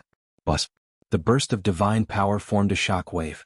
It directly shook Soren's figure out. The Holy Avenger also seemed to have cut into some powerful invisible energy field and was directly isolated around the demigod vampire. A row of data appeared. You've been attacked by the divine power shock wave. Test of fortitude triggered. Test of constitution triggered. You've received 10 damage transferred, points of divine power damage. Attack hit. You've dealt 75, plus 10 holy damage, points of slashing damage to the target. Target activated divine power field shield. Cut divine power field. You've consumed 120 points of energy of the divine power field. Finally, he was forced to activate the divine power field. Soren raised his hand to wipe the blood from the corner of his mouth. His eyes were full of endless fighting spirit, and he rushed up again in an instant. Saints. Powerful incarnations of gods. Only when they were forced to use divine power, could it be considered a real battle to kill a god. Otherwise, all efforts were just a joke. You can't even force out the divine power field, and you still want to kill a god? Dream on. During the catastrophe of the saint's descent, there was a sentence that best described the current battle situation. Because at that time a legendary warrior said so. It's time to put on the bayonet. Put on the bayonet. These 3 words represented how dangerous the real battle to kill a god was. Forcing the incarnations of the saints to the point of activating the divine power field. At this time, almost everyone had used up their trump cards. In this case, what determined the outcome was their own fighting spirit, because both sides were close to running out of ammunition and food. The demigod vampire's expression was a little crazy. He never dreamed that since he awakened the power of the Son of Fear, he had encountered so many battles. He even fought with the chosen of the Lady of Wealth and personally defeated the chief priest of the Dread Lord. He had never suffered a big loss in so many battles, but today in the hands of a guy who came out of nowhere, he was forced to the point of activating the divine power field. Once the divine power field was activated, for the gods, it was basically equivalent to fighting with their lives on the line. Otherwise, the Queen of Spiders would not be so furious that she wanted to kill them all. This was the last life-saving means of the gods. If even the divine power was used up, then they were really close to the end of the road. Soren's figure rushed up again. This madman. The demigod vampire gasped. When he saw the scarlet pupils of the opponent, he felt an inexplicable fear in his heart and instantly turned into a gaseous state to avoid it. Humiliation. This battle felt like a humiliation to him from the beginning to the end, because from the beginning to the end, he was like a dog being chased by the madman in front of him. The most unbearable thing for him was that he didn't even know who the guy in front of him was. He felt that he was going crazy.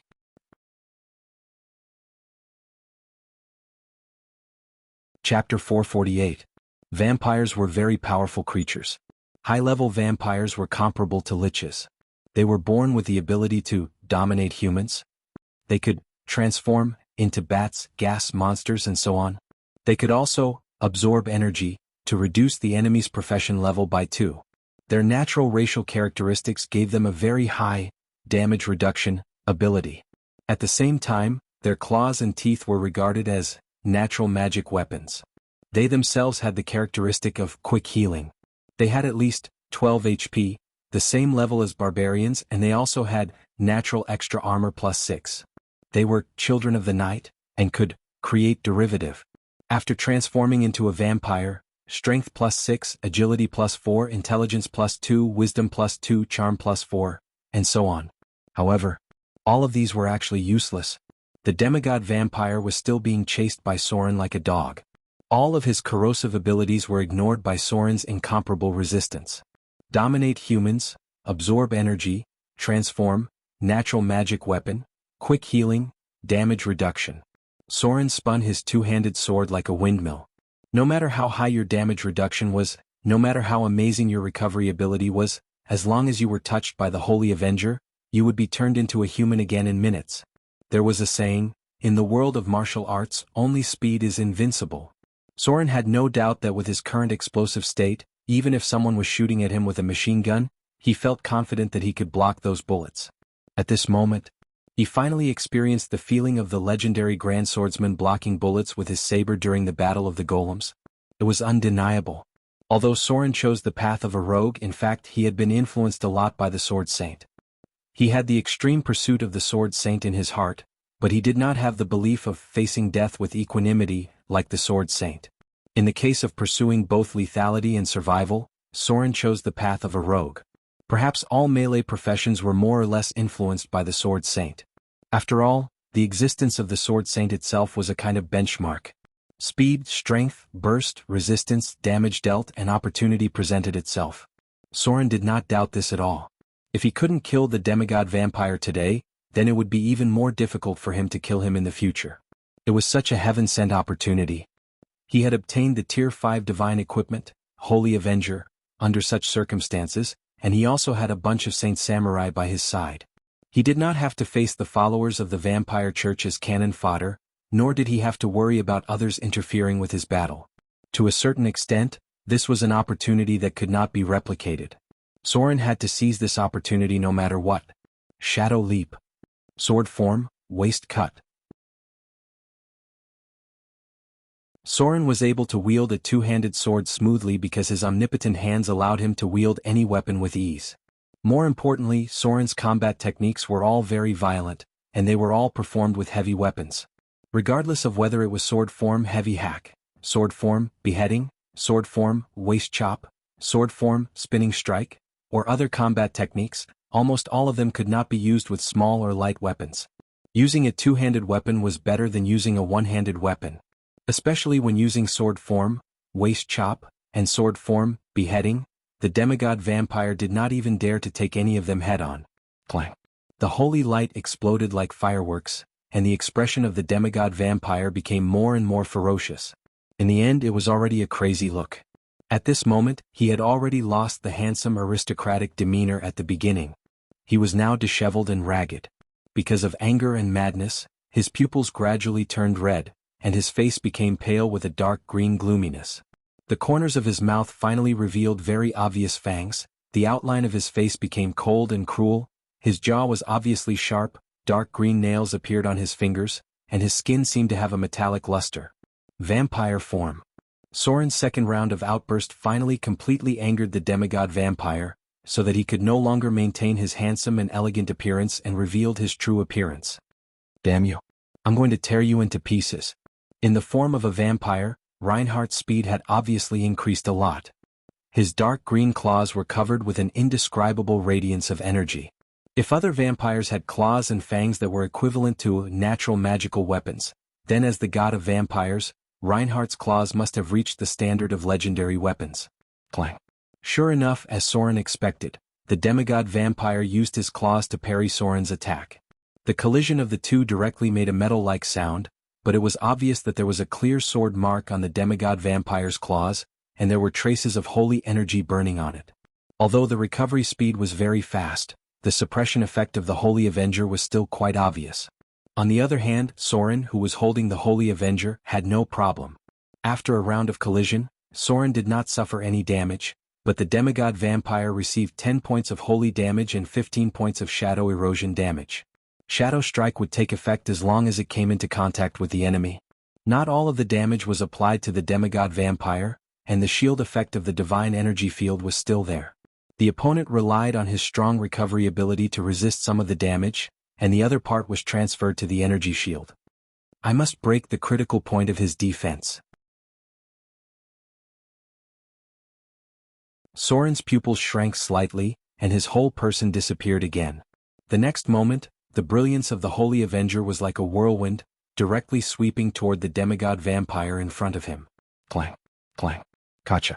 There was an obvious sound of breaking, and the demigod vampire's claws were directly cut in half by Soren. The divine energy field had weakened. Soren's crazy attacks were constantly reducing the strength of the divine energy field. As one of the most powerful weapons in the material plane, the Holy Avenger could even cause nearly 100 points of damage to the Queen of Spiders. Although the demigod vampire had a divine energy field shield, after withstanding so many attacks, it was finally on the verge of collapse. There was a hint of anxiety on the Hellpemer's face. He didn't know who the guy who suddenly appeared was, but he knew that the guy was very difficult to deal with. The demigod vampire in the form of a saint was suppressed by him, and the Hellpemer even doubted that he could withstand a few rounds of attacks. But now, even if he wanted to support, there was no way. The warden in front of him was biting him too hard. No matter how he gained the upper hand, it could not change one point, that was, the paladin had a clear advantage, and the warden in front of him was also a veteran legendary figure who had been famous for hundreds of years. Wanna leave? The Hellpemer had no doubt that the other party had the ability to make him stay, and even take the opportunity to attack the already injured demigod vampire. But the battle could not continue like this. He had to support the demigod vampire, otherwise, it was only a matter of time before Reinhardt was defeated. The madman who suddenly appeared seemed to have gone berserk. Fallen Praise, Legendary War Song. The Hellpemer finally gave up relying on Prelude to Hell to interfere with the enemy's attacks, and chose to use Fallen Praise to buff the demigod vampire. The variables of the battle were still there. Although Slaughterer was seriously injured by the Holy Avenger, its strength was still not something that ordinary paladins could suppress. As long as those young paladins could not hold on, then Slaughterer would be able to get out of their control. At this time, the Hellpemer's opportunity came. As long as Slaughterer interfered with the other party a little, he could rush over to help the demigod vampire kill Soren. No. It depended on who could hold on first. Was it the group of young paladins, or the demigod vampire who was currently being suppressed by Soren? For this, the Hellpemer still had a little confidence in his heart. No matter how badly Reinhardt was suppressed, he should be able to hold on a little longer than those paladins, right? The situation of the paladins was indeed very bad. Their casualties were actually very serious. At the beginning, when they were attacked by the demigod vampire and the Hellpemer, they had already lost the upper hand. Later, they were also hit by a time stop, which directly killed and seriously injured a few people. If it weren't for Soren appearing at that time, they would have been wiped out long ago. But now, although Soren suppressed the demigod vampire and affected the battle, their situation did not improve much. The warden had to delay the Hellpemer. The legendary clergyman died in battle under the time stop, and although the remaining young paladins were all above the advanced level, they had to delay the seriously injured and even crazier mutated demon. It was quite difficult to delay such a terrible monster. How else could they delay? Delay with their lives. The surviving young paladins were almost risking their lives. Among them there was a figure that was so eye-catching. He was wearing mottled silver-white armor, standing in the front line of the front line against Slaughterer. The wind and frost around him made his slightly immature face reveal a sense of vicissitudes. The injuries on his body were actually very serious. Red blood dripped down from his fingertips, but he still did not retreat half a step. Because he could not. In this case, if he retreated, everyone would die here. Blood, tiredness, pain. He had already unknowingly begun to get used to these things. From the moment he left the City of Wealth, he walked for tens of thousands of miles on foot. Along the way he ate the wind and slept in the open. He had seen too many things that he could not imagine in the past. He had fallen and lost his way, but he had regained his faith. He finally understood why there was always a trace of sadness in the eyes of the older paladins. Because his heart began to be filled with sadness. He was not lost, nor did he fall. His faith became firmer, and his will was as strong as steel. But his heart was still full of sadness. He did not give up on justice. He just did not know what had happened to this world.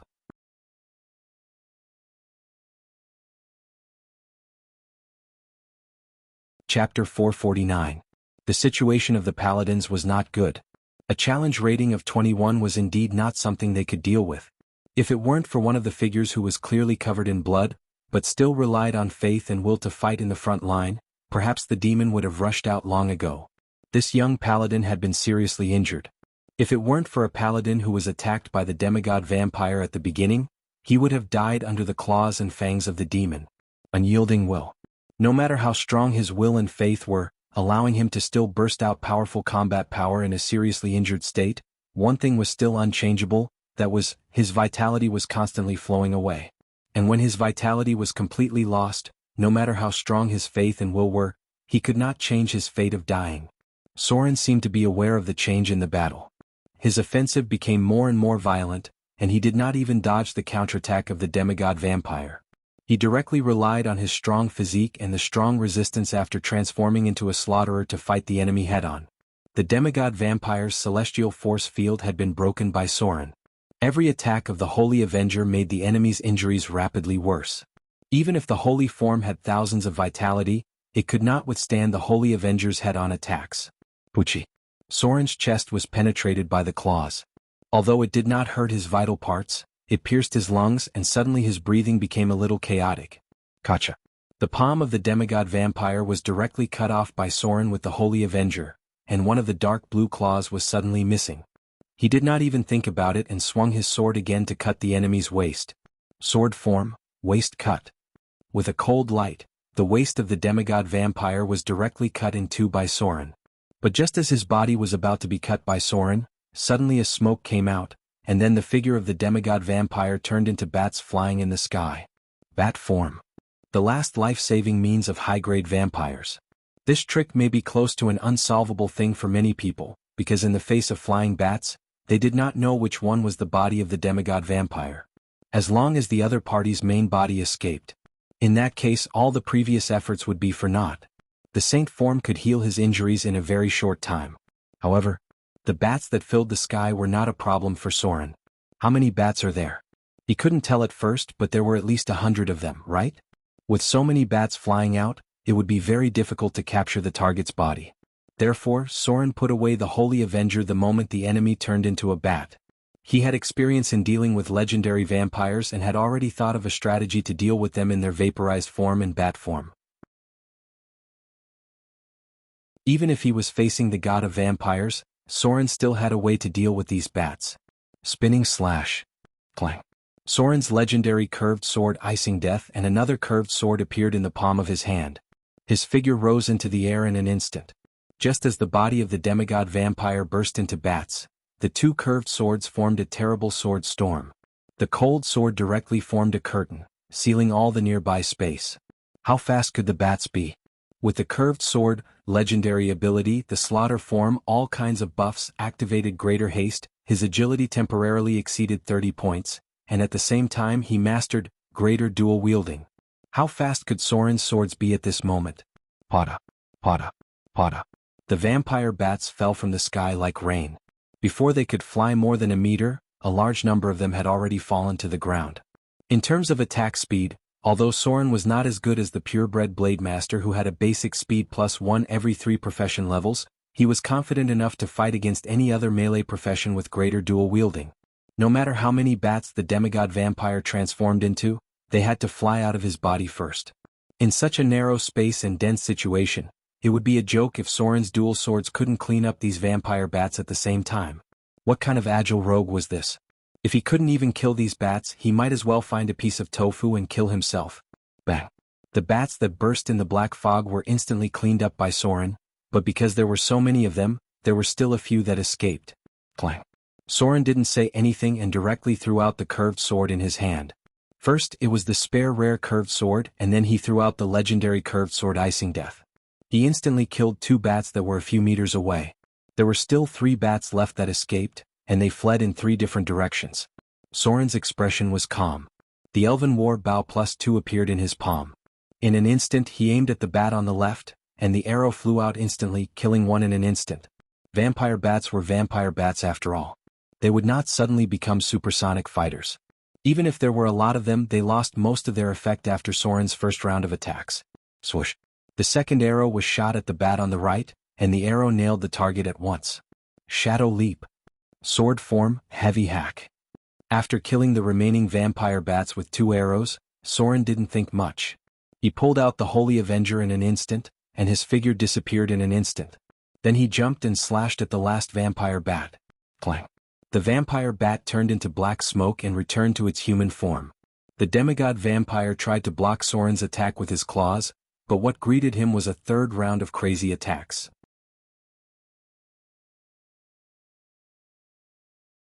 Soren waved the Holy Avenger and attacked wildly. He almost completely gave up any means of defense. He directly pushed forward and instantly forced the demigod vampire into a corner. Plop! Soren's eyes were full of killing intent. At the moment when the 2 figures crossed, the Holy Avenger pierced through the heart of the demigod vampire. The holy light broke out. The holy power burned the heart of the demigod vampire into charcoal in an instant, but Soren did not hesitate at all. He pulled out his weapon in an instant and slashed at the head of the demigod vampire. Sword form, Beheading. A ruthless cold light flashed, and the head of the demigod vampire was cut off. His lips moved slightly in midair. Who are you, Pada? A head fell to the ground and the body knelt down weakly. Data appeared instantly, target killed. You've killed the god of vampires, Reinhardt. Extracting the target's soul energy. You've gained 1150,000 slaughter EXP. Alert! Alert! Interference by unknown energy. Extraction of slaughter EXP failed. Extraction of slaughter EXP failed. The target's soul energy has been extracted by an unknown target. You've gained 250,000 slaughter EXP. A strange melody began to play.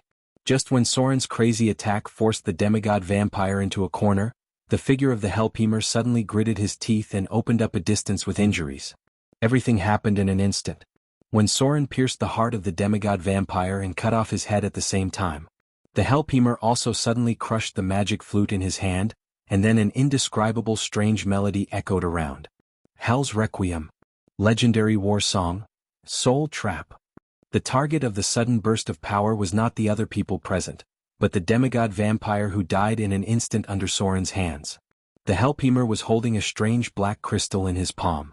At the moment when Soren killed the demigod vampire, a strange blood-red color appeared on the black crystal, and then in the blink of an eye, it became blood-red, and the projection of a certain soul could be vaguely seen in it. The soul is imprisoned. Soren reacted in an instant, and without looking at the data prompts that continued to appear crazily behind him, he directly swung the Holy Avenger and slashed at the Hellpemer in front of him. Buzz! A strange thing happened. The figure of the Hellpemer suddenly disappeared like some high-level demons, leaving only a voice echoing, "Ha! No matter who you are, I'll come back for you." Soren was so angry that he almost went berserk. He swung the Holy Avenger and smashed it on the ground, roaring, "Bah! If you want to fight, come now. Son of a bitch." Unfortunately, the figure of the Hellpemer had already disappeared. The data was still jumping in front of Soren's eyes, but now was not the time to look at it.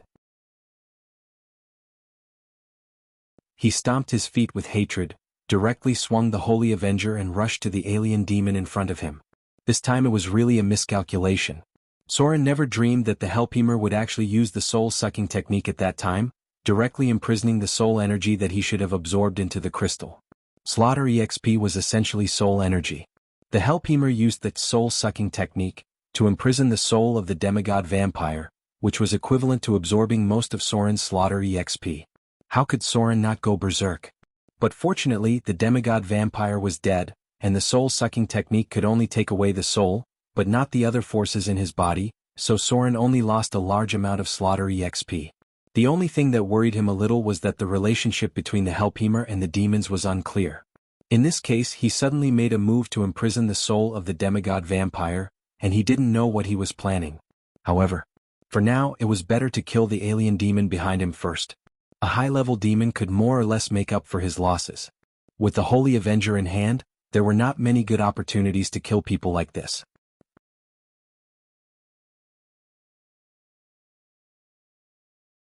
Chapter 450.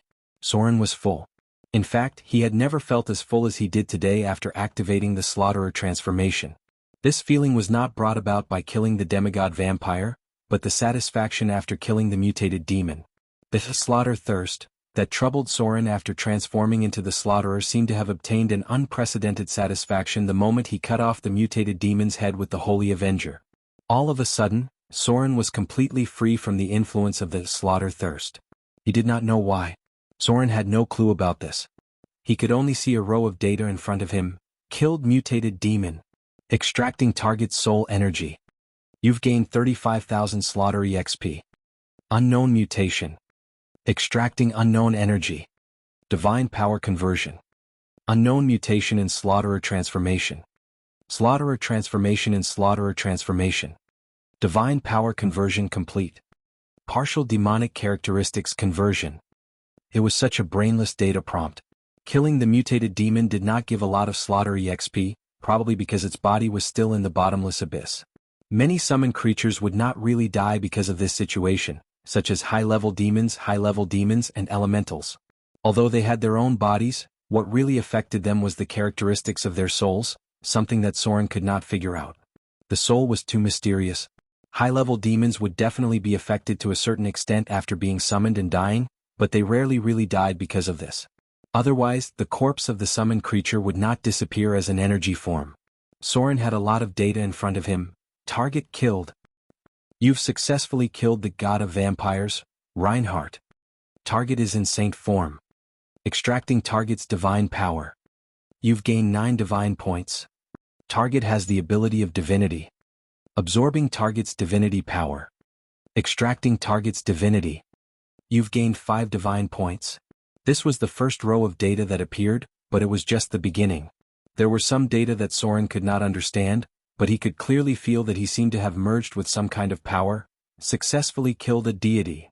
You have successfully killed the god of vampires, Reinhardt, who has a weak divine power. You've received the legendary ability, God Slayer, Soren. Your existence is beginning to enter the eyes of the gods. God Slayer, Soren, legendary background ability. The moment you succeed in slaying a god, your existence will be noticed by many powerful beings in the multiverse. Whether it was the gods of the heavenly realm, the demons of the abyss, the devils of hell, or the evil gods in the dark corners, they all began to shift part of their attention to you. This was a display of power and also a special challenge. Among the gods, there would be some who wanted to test whether you were qualified to join them, and there would also be some who wanted to kill those who challenged the rules. Whatever the case may be, your name has undoubtedly spread to many places in the multiverse. Legend plus 50, Intimidation plus 100, Negotiation plus 50. All of your trials of immunity will have an additional 1 Godslayer bonus. Soren understood this. After he killed the demigod vampire, he received a legendary background ability. It was similar to the Blessing of the Misfortune Goddess, but the effect seemed to be more powerful. Unfortunately, The main thing was that the increase did not directly affect his combat ability. 50 points of legend was a little scary, and 100 points of intimidation. Soren estimated that he could scare a lot of people to death, right? As for the improvement of his negotiation ability, it should be the influence of the Godslayer's identity. The most important thing was still the 1 point of Godslayer bonus. Soren's powerful immunity resistance was accumulated little by little. He knew how important these basic things were in a high-end battle. Then there were other data notifications. Target killed. Target has the Vampire, Divine title. Divine title extraction failed. You can't absorb any power of this divine title. Target has the Hunting domain. Hunting domain extraction successful. You've received part of the information of the Hunting domain. Divine power conversion. Hunting domain information converted to Slaughter domain information. You've received a weak understanding of the Slaughter domain. Target has the Fear domain. Fear domain extraction successful. You've received part of the information of the Fear domain. Divine power conversion. Ability improvement. Part of your Fear divinity reproduction ability has improved. You've received a weak understanding of the Fear domain. This was the initial data display. But there were some other data displays that made Soren a little confused. Target has the unabsorbed, half-elf, divine title. Current divine title and self-compatibility is 85%. Divine title extraction successful. You've received part of the information of the half-elf, divine title. Target has the unabsorbed, wanderer, divine title. Current divine title and self-compatibility is 91%. Divine title extraction successful. You've received part of the information of the wanderer, divine title. 2 information notifications. Then there was nothing else. In the beginning, Soren only absorbed the divinity domain, but he had received a very obvious improvement. But now he had even succeeded in extracting the divine title, but there was nothing else except these 2 pieces of information. Soren didn't understand. He felt that he had some kind of special sensing ability, but he didn't know why there was no data prompt. Not even a fart. It was as if the information of these 2 divine titles was completely out for a while, and then there was nothing else. Soren didn't understand. He didn't understand at all. But at this time there was no way to delve into it, so he could only put it aside first. The body of the demigod vampire began to dissipate rapidly after death. The body of the saint form was special, unlike the flesh and blood of mortals. After the body of the demigod vampire dissipated, a special ring was left in the place, and then there was nothing else. The style of the ring was very simple, and it was engraved with the emblem of a vampire bat. Soren trembled for a moment when he touched it, and then quietly put it away. A divine artifact. Although he hadn't looked at it carefully, the moment he touched it, it gave Soren a similar feeling as when he pulled out the Holy Avenger. Tap tap tap. Soren slowly came in front of the paladins, and there was no trace of reluctance on his face. He directly threw the Holy Avenger over and said in a deep voice, "Catch." He couldn't take this sword. No matter how powerful it was, he couldn't take it unless he intended to go against the whole world of paladins. However, Soren also played a little trick. He didn't return the Holy Avenger to the warden or the paladin who first held it, but directly threw it to the young paladin he had seen in the City of Wealth. Clang.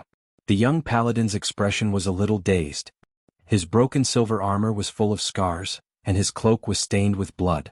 When Soren threw the Holy Avenger over, he subconsciously reached out and caught it, and then the eyes of the others fell on him.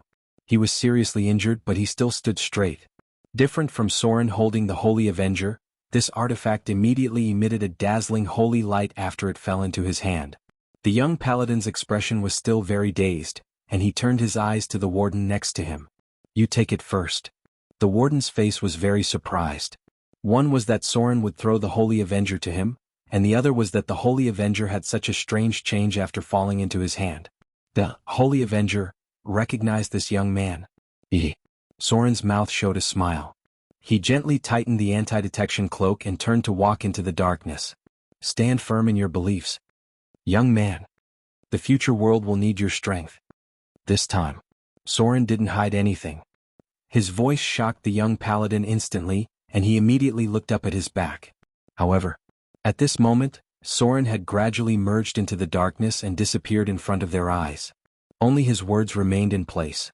It was thought-provoking. You're tuning in to the Han Lee's Wuxia Chronicles YouTube channel. We're so grateful for your support, and don't forget to subscribe to join us on this incredible journey through captivating stories. Your generosity through donations truly makes a world of difference, as it's the primary source of revenue that allows me to expand and enhance this channel for you. Thank you from the bottom of my heart for being a part of this adventure.